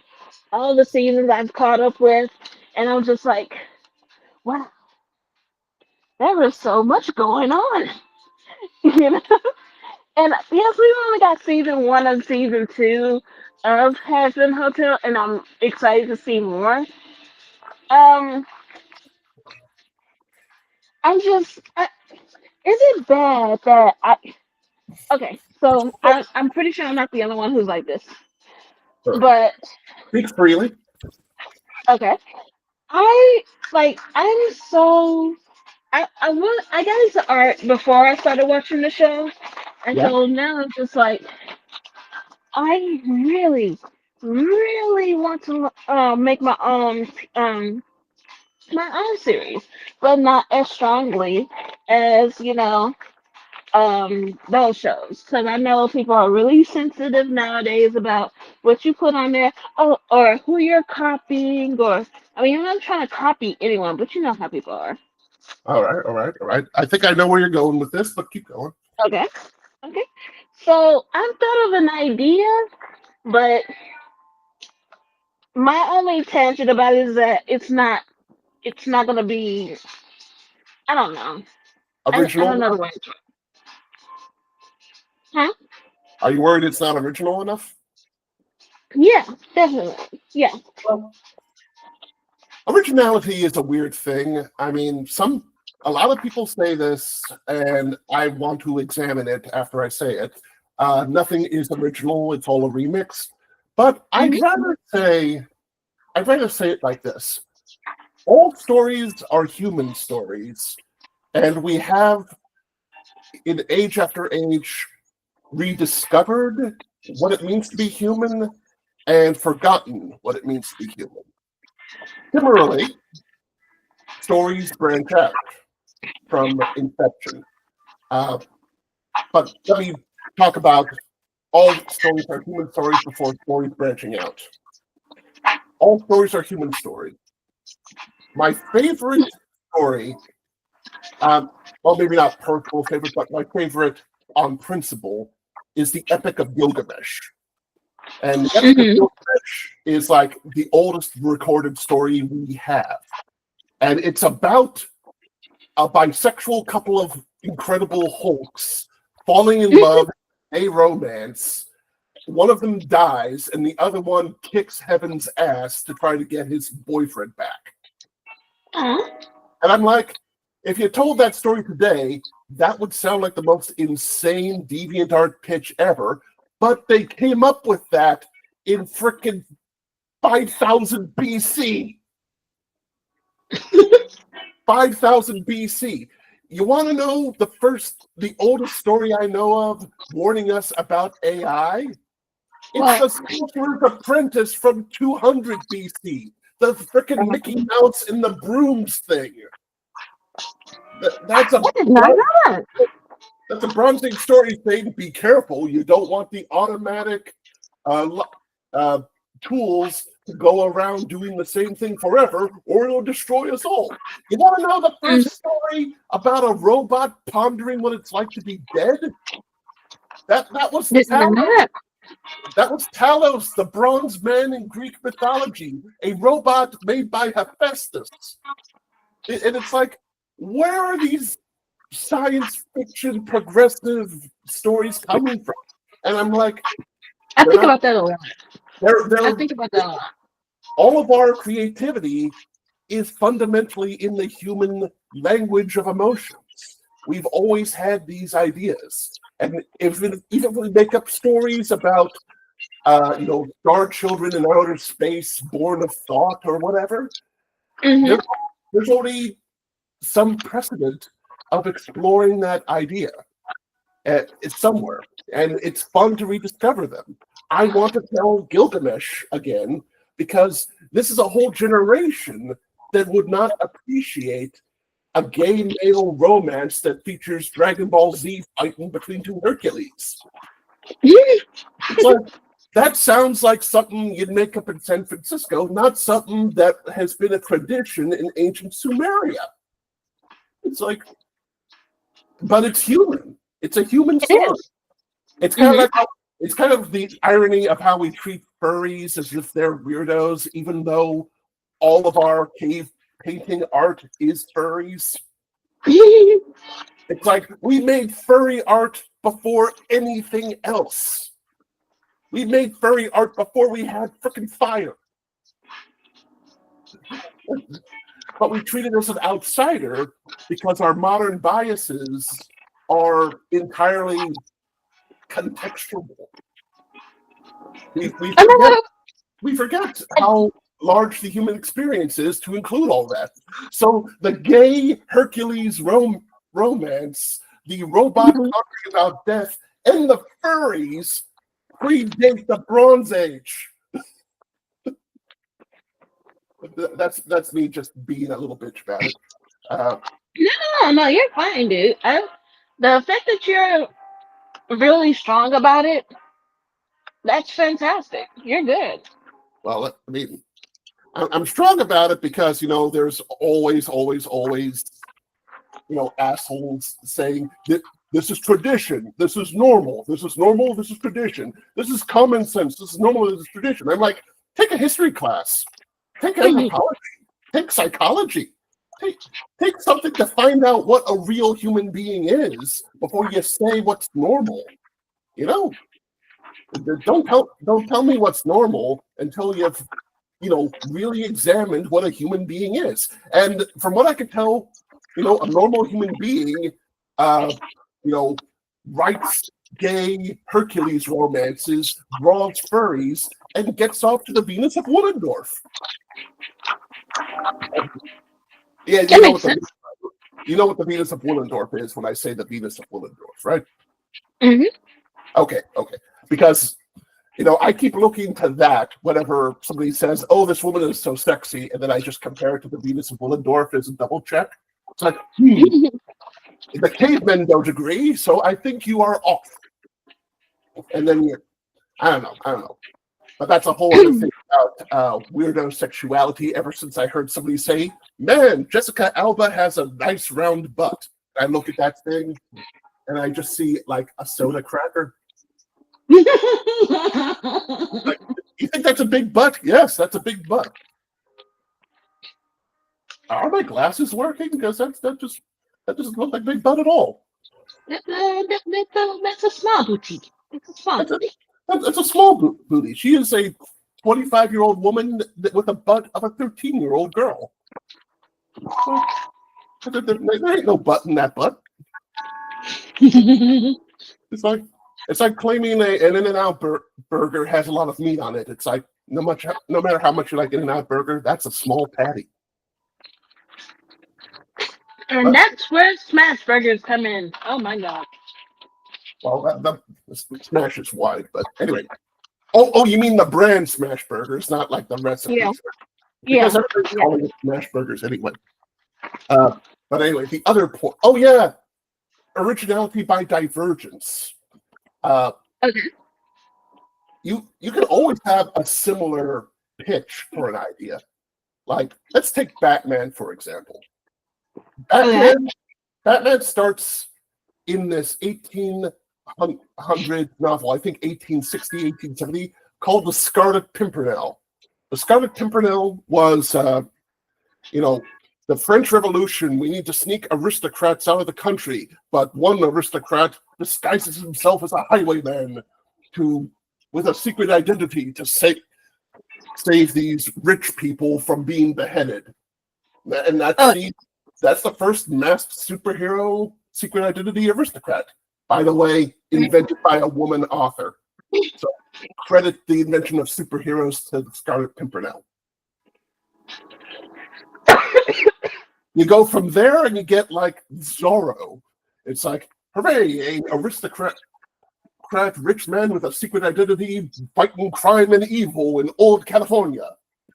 There you go. You get advancement on the superhero thread. Then you get a comic book. The comic book is the Phantom. and an aristocrat using a pirate's treasure in a family lineage of superheroes all fighting crime forever as the ghost who walks. Ooh. Then you get to the radio show, and the radio show is called The Shadow. And it's like, what evil lurks in the hearts of men, only the shadow knows. And it's like, I've heard of that. yes.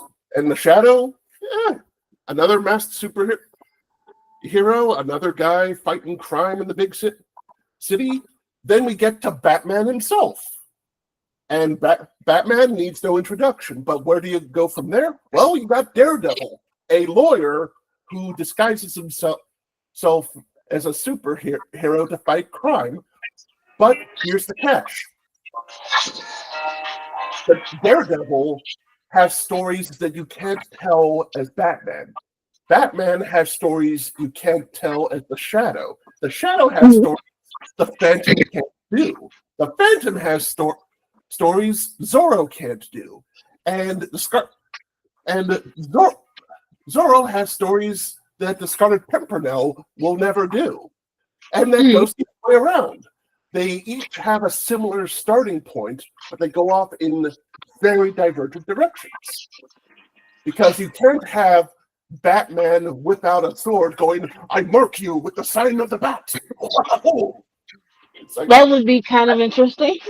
that doesn't work. And you can't have the Scarlet Pimpernel saying, oh God, I miss my dad, and I'm a bad Catholic, and I'm blind. No, that's a Daredevil. You see? Yes, it is. Same dough, different noodle. You know? Yeah. It's like, hey, you got flour, eggs, tomatoes, and basil? Yeah, what do you want? I want one plate of spaghetti, I want one pizza, I want manicotti, I want a lasagna, and what the hell, give me a taco as well while we're here. Same food. But that's the whole rant on that. So let yourself be original, even if you're using familiar ingredients, because I guarantee you, if you were writing fan fiction about the character you're talking about instead of doing your own thing with it, people are going to hate you more for changing the story. Like, you got this popular series now called Invincible. You've heard of it, of course. I've heard of it, yes. And that premise is really simple. What if Superman had Zod as a father? There, that's all it is. It's a simple Clark Kent style character whose dad is evil as shit. And I don't think Delirium, my friend, Delirium. Go ahead. All right. See what you're doing with your head. I'm gonna draw to try to help you out. Okay. I like what you're doing with your head. And okay, you got your eyes going nicely. I like that. Yeah, thank you. But your ear, darling, your ear. It's a bit too low. It's a bit too low. Okay. Yeah. The top of the ear should be at the top of the eye. So instead of having it down there, draw a line that goes from the eyes to the equal part back of the head, and then move your ear up about there. Just for an average ear. So it's like, okay. Yeah. Oh, once more, my friend. Once more. All right. And once more. Yes! We have ear. Yeah, forgive me. I was just like, No, you're fine. Like, this is one of the reasons, besides just ranting and having tangents and talking, I'm also here to learn. Oh, yeah, but an art teacher or tutor should be encouraging your own voice, not just saying, do that, don't do that, don't do that. But some part of me has to say, you're drawing Denzel Crocker from Fairly Odd Parents, where his ear's on his neck. So I did see like a Facebook video going, look at this guy born with an ear on his neck, and I'm like, ew. Huh? I think he's actually talked about that in the show. Like, I have an ear on my neck. I think you said that once. You know, if you can't say swear words, then you disturb the audience with realizations. Oh yeah. So, Excuse me.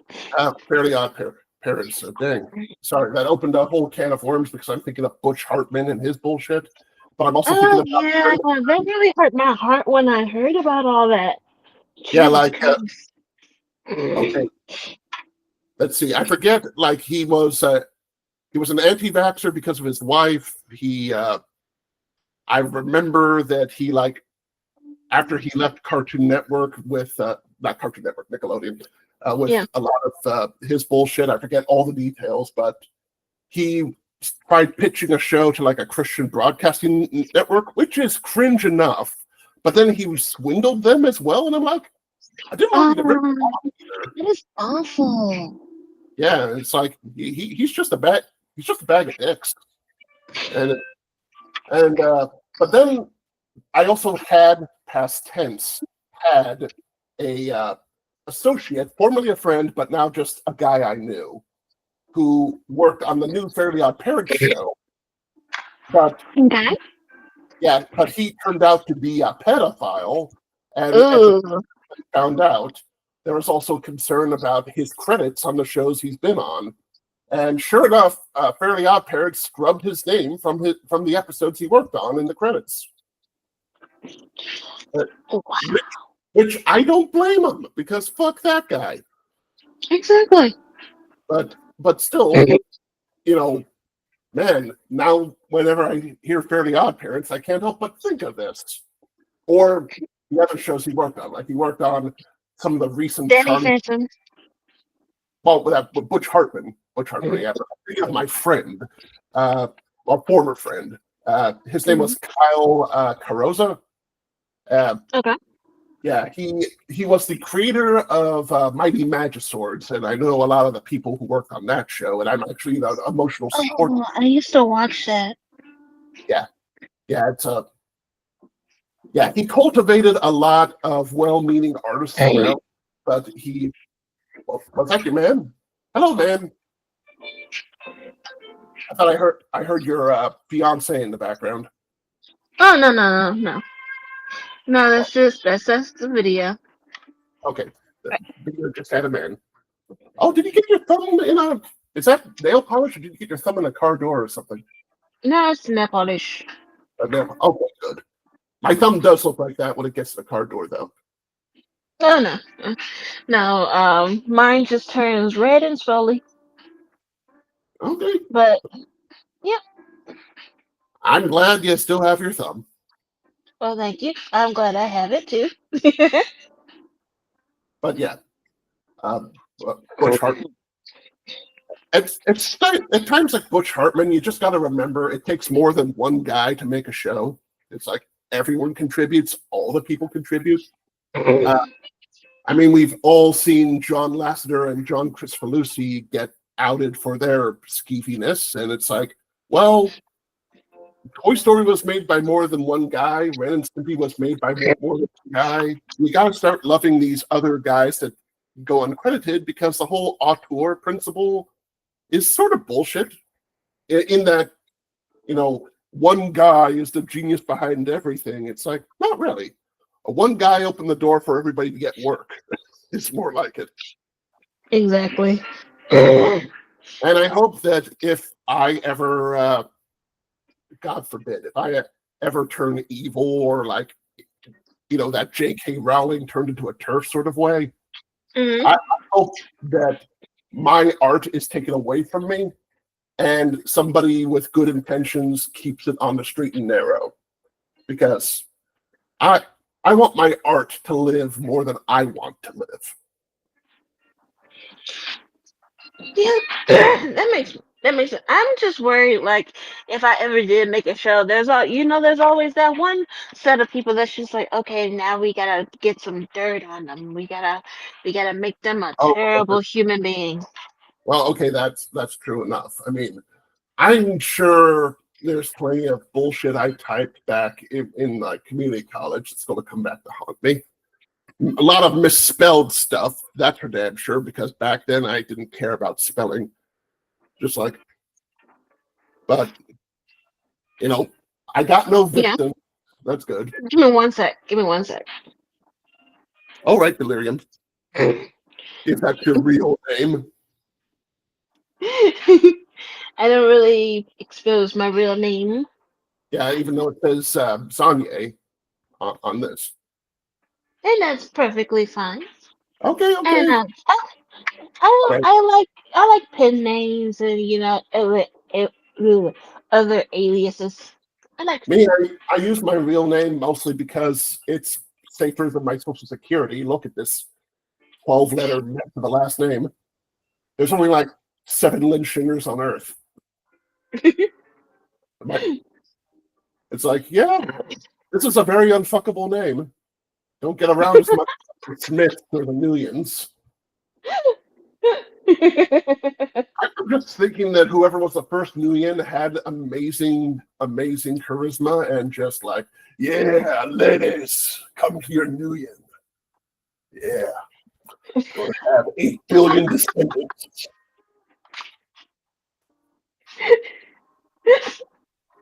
I just thought Delirium was a cool name because I mean I don't know, I Yeah, don't. it's cool. I'm still guessing. I guess I'm still in my emo phase, except without the big poofy hair, You're young, Yeah, Keep, somewhat. keep, keep the happy, youthful feeling of ambiguity. My old shy name was named after an anime demon, and I didn't think too much of the name until it was pointed out to me way later. It was a demon named Joy Rock, and it's like Joy Rock. Okay, that's cool. And Uh-huh. then it says, "Is that a boner joke?" Oh, fuck, it's a boner joke. It's like, use Joy Rock anymore. Oh my God. I remember growing up in my emo phase, and my mom was just like, "Why do you have to look like that? You have such a pretty face. Why do you have?" And I was just the stereotypical, because I hate everyone, mom. Like, Well, oh.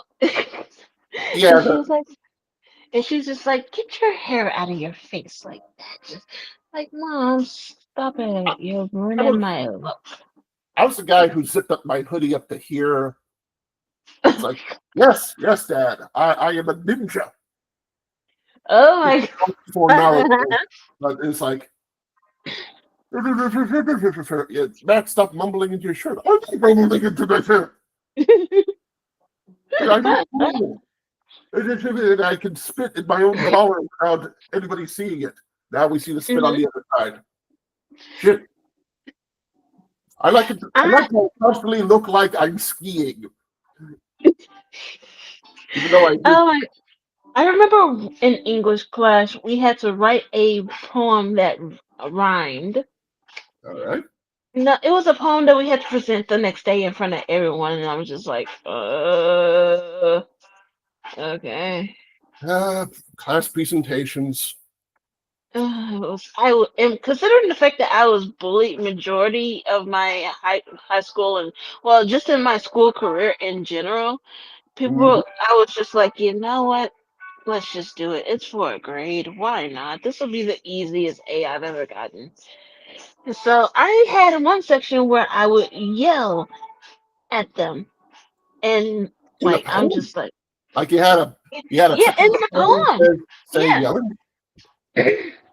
No, I was just reciting the poem regularly, and at one point in the poem, I wanted to yell at them, and so that's what I did. I ended up waking one of my sleeping classmates. I disturbed the next class over in the other room.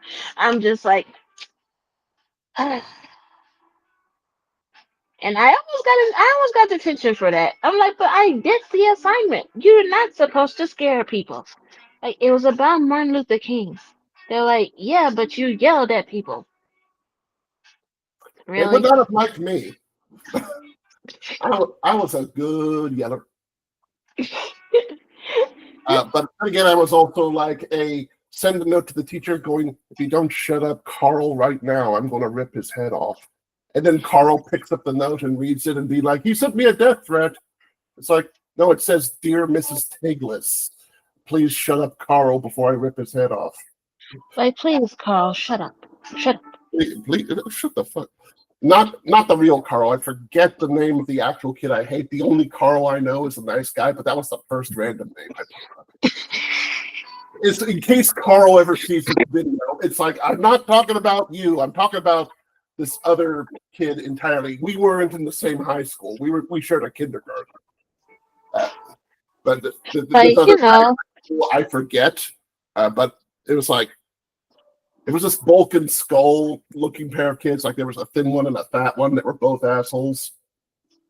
And I was like stuck with them in an RSP room because I'm autistic and they're just shitheads. of course. Yeah, but I also got the rep as the guy who doesn't back out of a fight. So I mean, it's weird. I was a fat art kid, but I was also the kid that beat up football players if they started shit. I was not much of a fighter growing up. Well, I not all of us really just flinch. I mean, I'm 300 pounds, 6'3" by like 8th or 9th grade. It's like I got a hormonal advantage.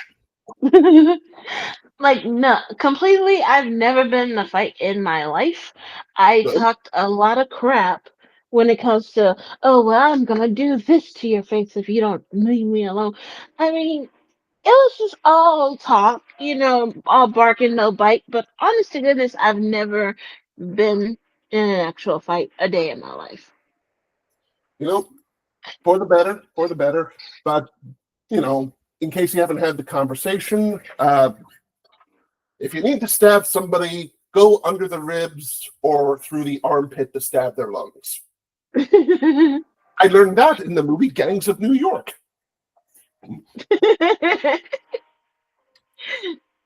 Sorry.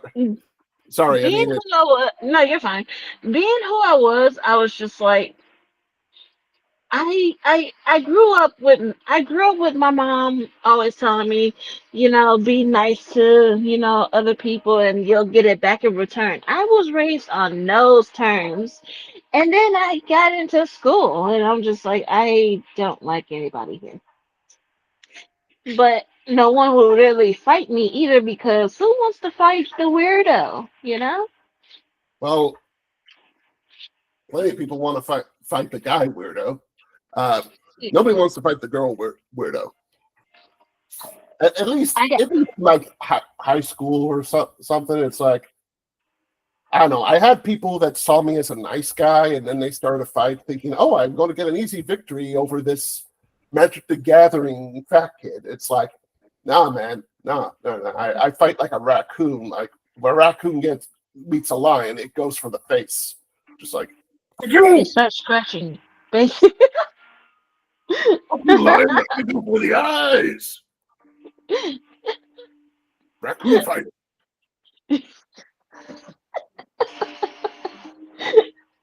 That makes perfect sense. Open a martial arts studio called Way of the Raccoon. It's like, how do you fight? Dirty and fast. I might scratch you a bit too.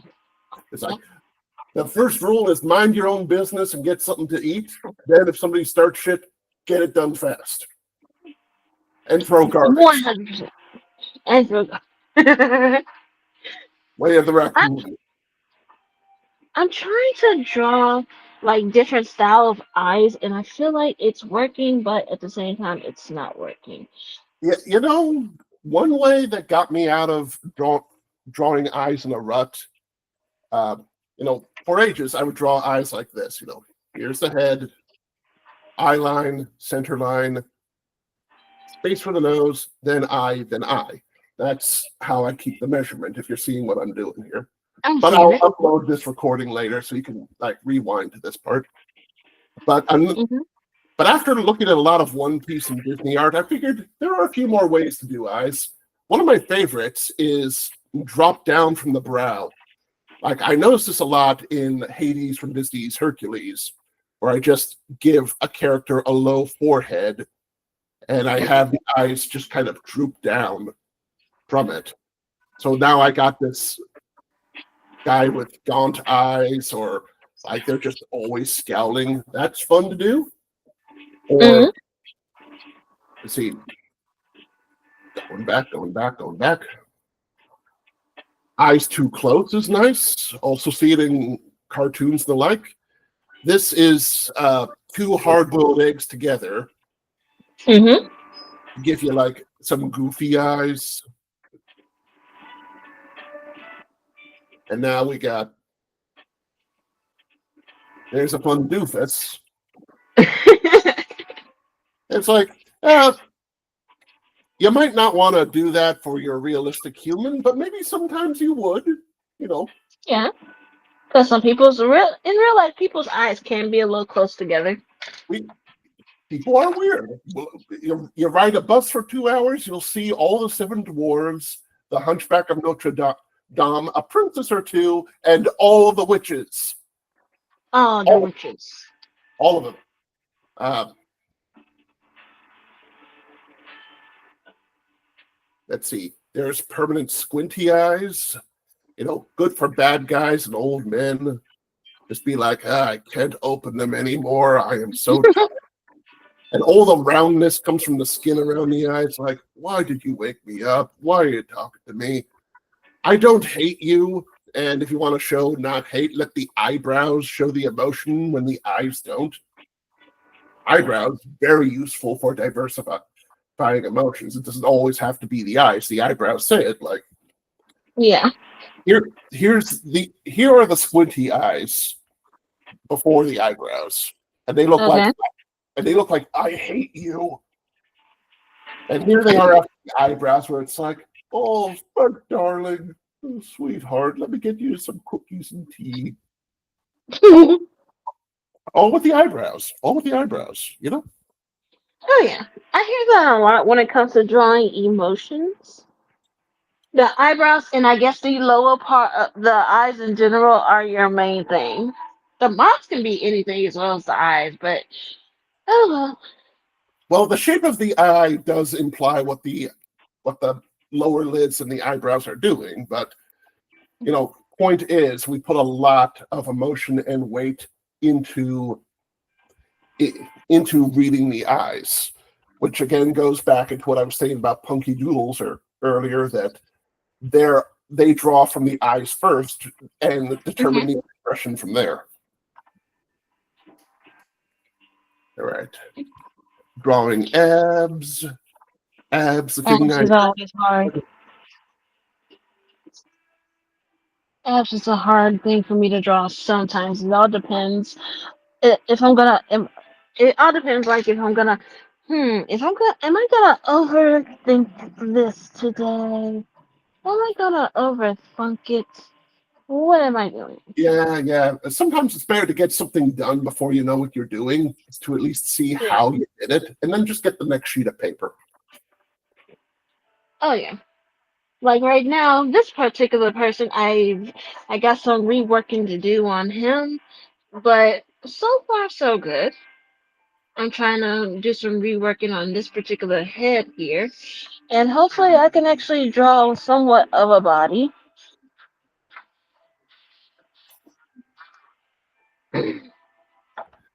Accidentally turned a happy, cocky smile into a villainous Joker smile, and I'm trying to dial it back so it's not like, hey, this guy is a lunkhead, not a monster. Yeah. I'm going for Kamina from Gurren Lagann with this guy.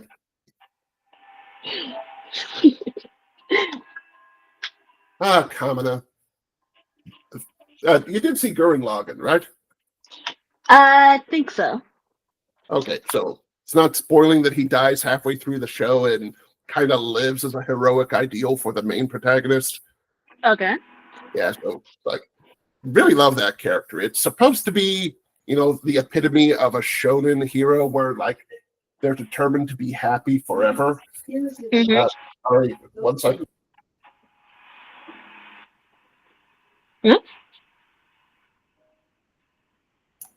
Sorry, my Alexa was giving me a reminder, and I just said I don't want the recording to be. Oh no, you're fine. You're fine. Everyone's entitled to their privacy, of course. So No, well, it didn't say anything particularly private, but it did.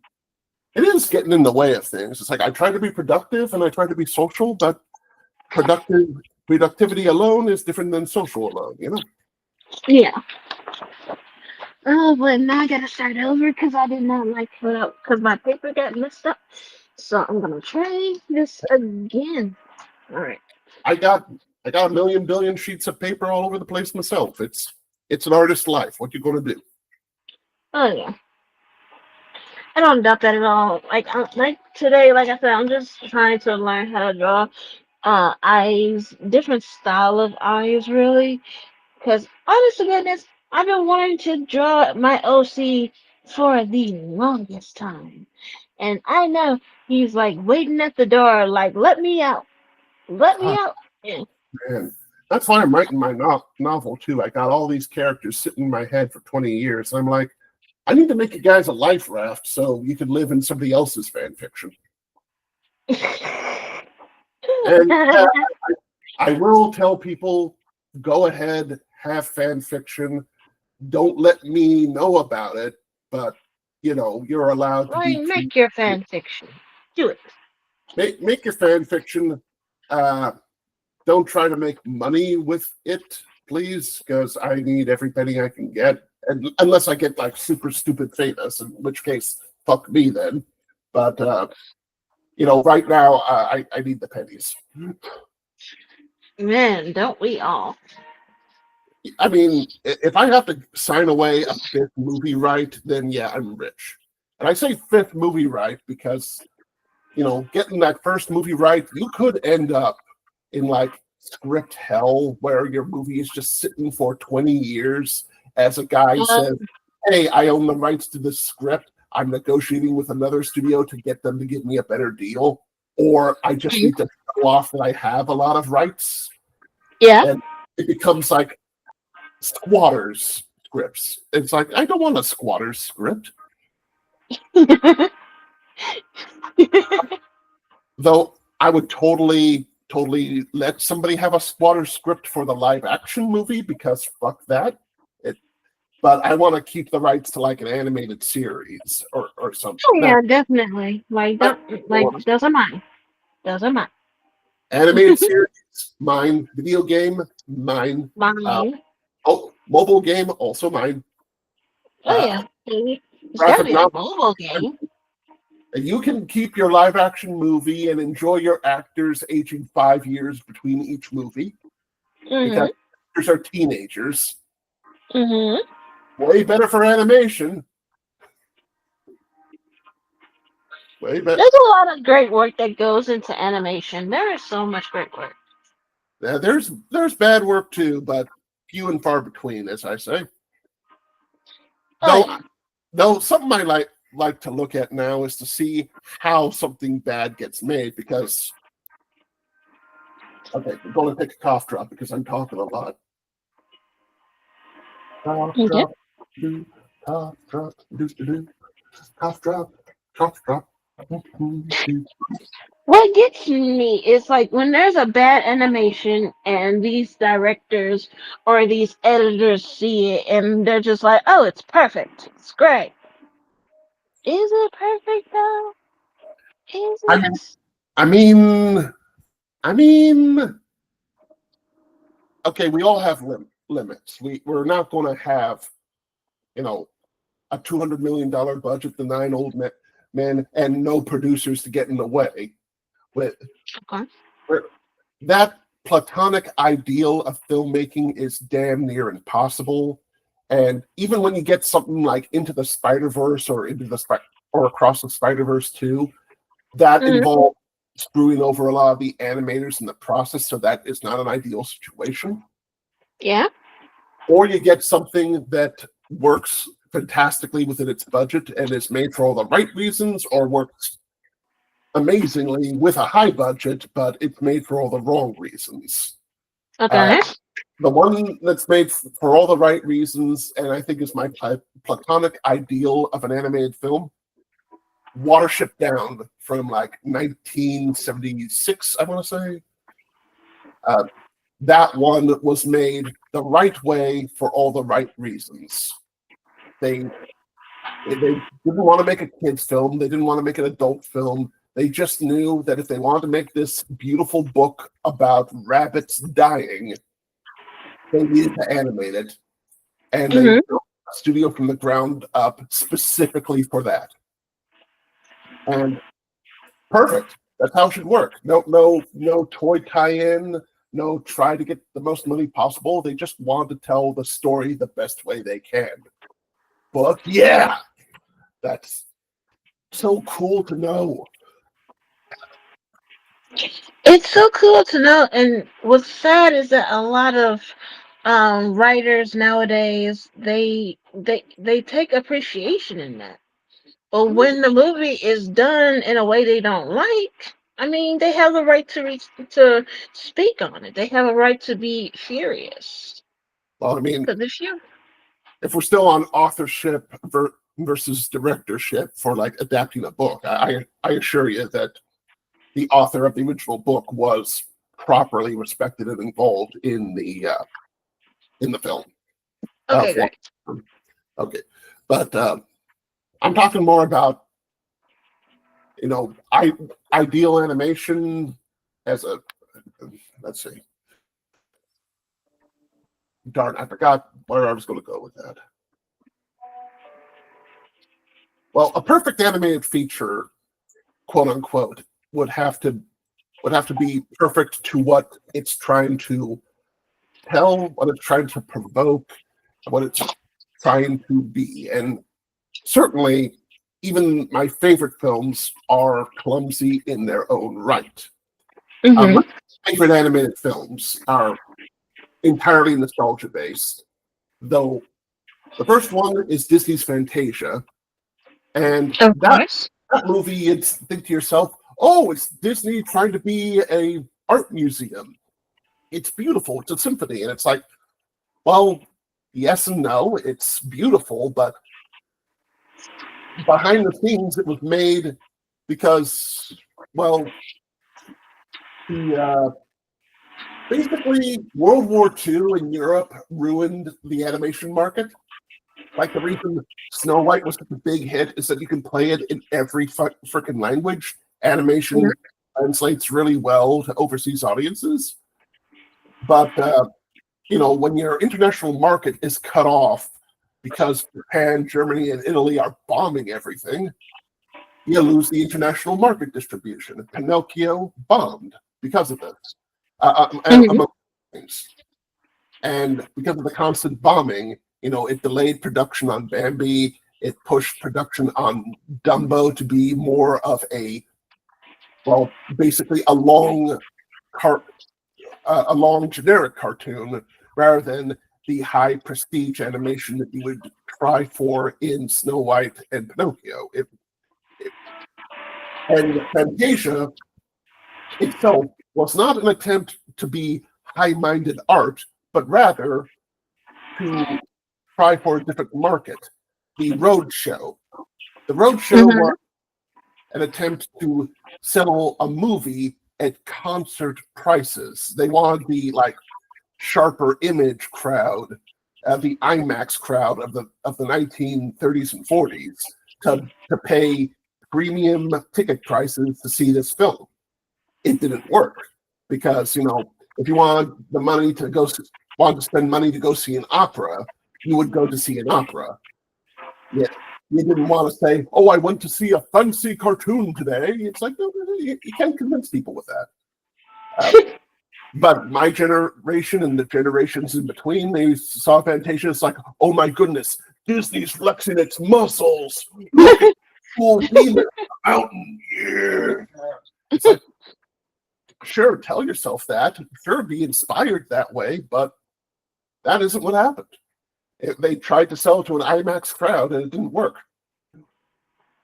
I know IMAX didn't exist back then, but I'm using it as a shorthand. No, you're fine. Another favorite film of mine from a kid is cynically commercial, but it's also an inspiration in accident. Transformers 1986. Of course. Yeah, you're trying to sell toys. You got a bunch of former Marvel Comics writers that wrote G.I. Joe and the Transformers, just doing generic,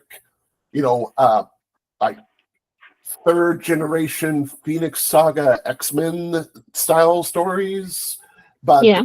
for a Star Wars audience, including a robot Princess Leia of all things. I still can't believe they got away with that haircut. That had to have been so sarcastic. It's like, oh yeah, robot Princess Leia, robot Princess Leia, robot Princess Leia. But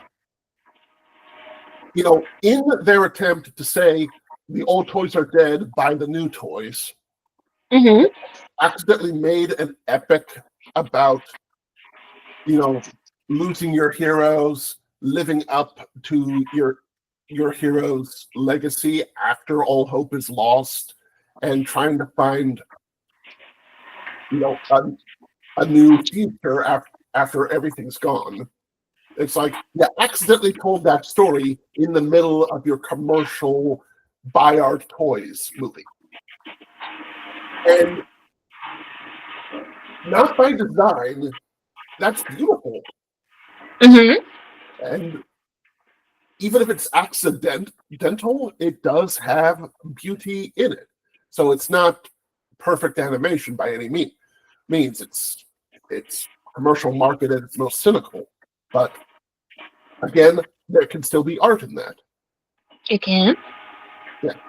And my third favorite animated movie is much more recent and much more sophisticated than the other two. Tokyo Godfathers by Satoshi Kon. I feel like I've seen that one. It's a good one. It's a Christmas movie about three homeless people finding a baby in a dumpster and trying to find the baby's original home. Oh, that sounds so sweet. It is sweet.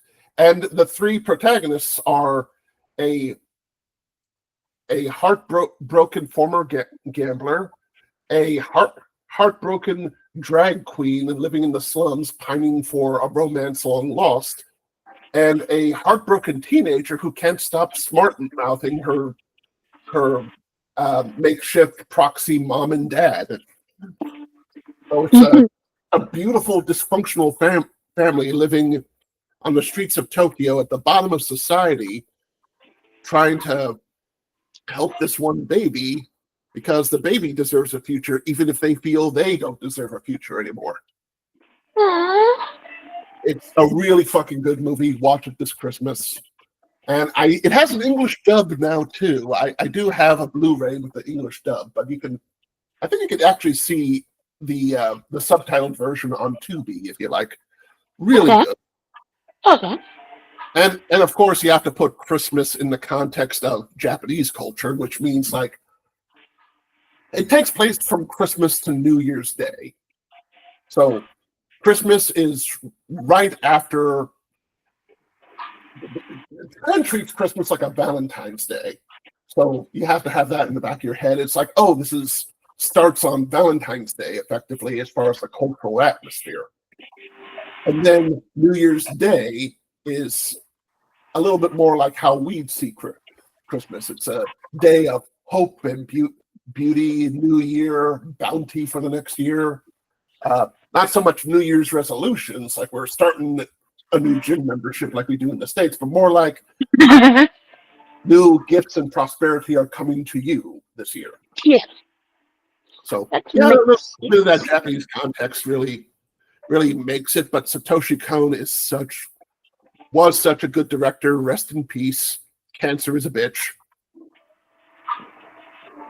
Oh, believe me, I understand. If you haven't seen his films, watch them. Perfect Blue, Millennium Actress, Tokyo Godfathers, Paprika, and the series Paranoia Agent, which I think Paranoia Agent actually got better with age because, well, as social media spread out, the themes of paranoia definitely definitely went beyond Japan. They have a paranoia-based apocalypse in that story. It's lovely. Oh, that does sound like something I would watch. It's a good suspense series, and Satoshi Kon very, very, very good at suspense. I do People love did compare him to Hitchcock a lot with his first film, Perfect Blue, but I feel like you I've know, seen that one. and Perfect Blue, I think everybody had a chance to see, but it also was a bit weird because you have to understand the idol culture a bit. And Mm-hmm. idol is still one of those things that's just way too Japanese to really get. It's like, oh, so you're like a famous rock star, famous in a tri-state area sort of way. It's like, so you're a county fair musician? Yeah, but I'm also a hot chick dressed as Sailor Moon. Okay, so you're not famous, but you are famous, but you still get stalkers anyway. It's like, yeah, okay. Yeah, that's kind of like how it goes. Yeah, pretty much. I mean, okay, I get that, but my mom was a folk rock singer, and she never got famous. I was the person to carry her equipment when she went around busking at malls and coffee shops, and me at 10 years old, having to bully away her stalkers, going, "Get away from my mommy, or I'll kick your ass." That's You know, I still have fond memories of that, and adorable. I, lo- I, I was like 5'10" at the time. It's like, oh no, this 250-pound kid is going to beat my shit for looking at his mom. It's like, yeah, Like, yeah, you better be scared of me. That's right. Keep better be, walking. Keep you walking. better be scared of me. I had pizza for breakfast. Yeah. And You I know, didn't take my medicine. medicine made me more violent rather than less violent. I swear. I swear. I think I'm But gonna have this character with no neck. Because I see a lot of no, I don't see a lot of no neck characters unless they're like, there's someone else's OC. So I'm just like, how about I don't give this one a neck? all right, wait. When you say no neck, I think like this. Like, like an invisible neck, like not there. Their head is just floating. Oh, that's what you mean. Okay, okay. Uh, Like, actually, I do have to get going. I got a phone call. thank you for your time. And this made for a very fun drawing and talking session. I'll surprised nobody else showed up. That's fine. Oh, So no. did. I mean, that is fine, but it's like I got these friends I've had for like 15 years, and they're just like, really? You missed it again? Even if I gave you a week ahead time? You were begging me to draw again. But All right. anyway, you might see them next week, and I don't know, maybe you can get a heads-up camera so you don't have to hold your phone at all times. Okay. Well, it's on a tripod, so. Oh, no tripod! Okay, I thought you just had a very steady left hand. Oh no. All right. Anyway, enjoy your day. Sorry, I thought your nail polish was a broken thumb. You're fine. All right. Stay Thanks. well, mysterious person who I know is delirium. See Enjoy you your around, wedding dude. week, and I hope the catering is good. Thank you Uh, so much. I think last wedding I went to was awesome, but the wedding before that, somebody was serving like duck kebab covered in peanut butter, and I'm like, duck Oh kebab, God. duck in peanut butter, peanut butter. I I mean, don't know. I think they were going for Thai peanut duck flavor, but I know peanut butter when I frickin' see it. Okay. But anyway, still not as weird as duck meat used as noodles in a chocolate lasagna. Had that before, but that's a whole other story. Anyway, live long, prosper, and I'm just going to wrap up the call before loading up. Here I am turning off the recording, turning off the recording, and stop recording.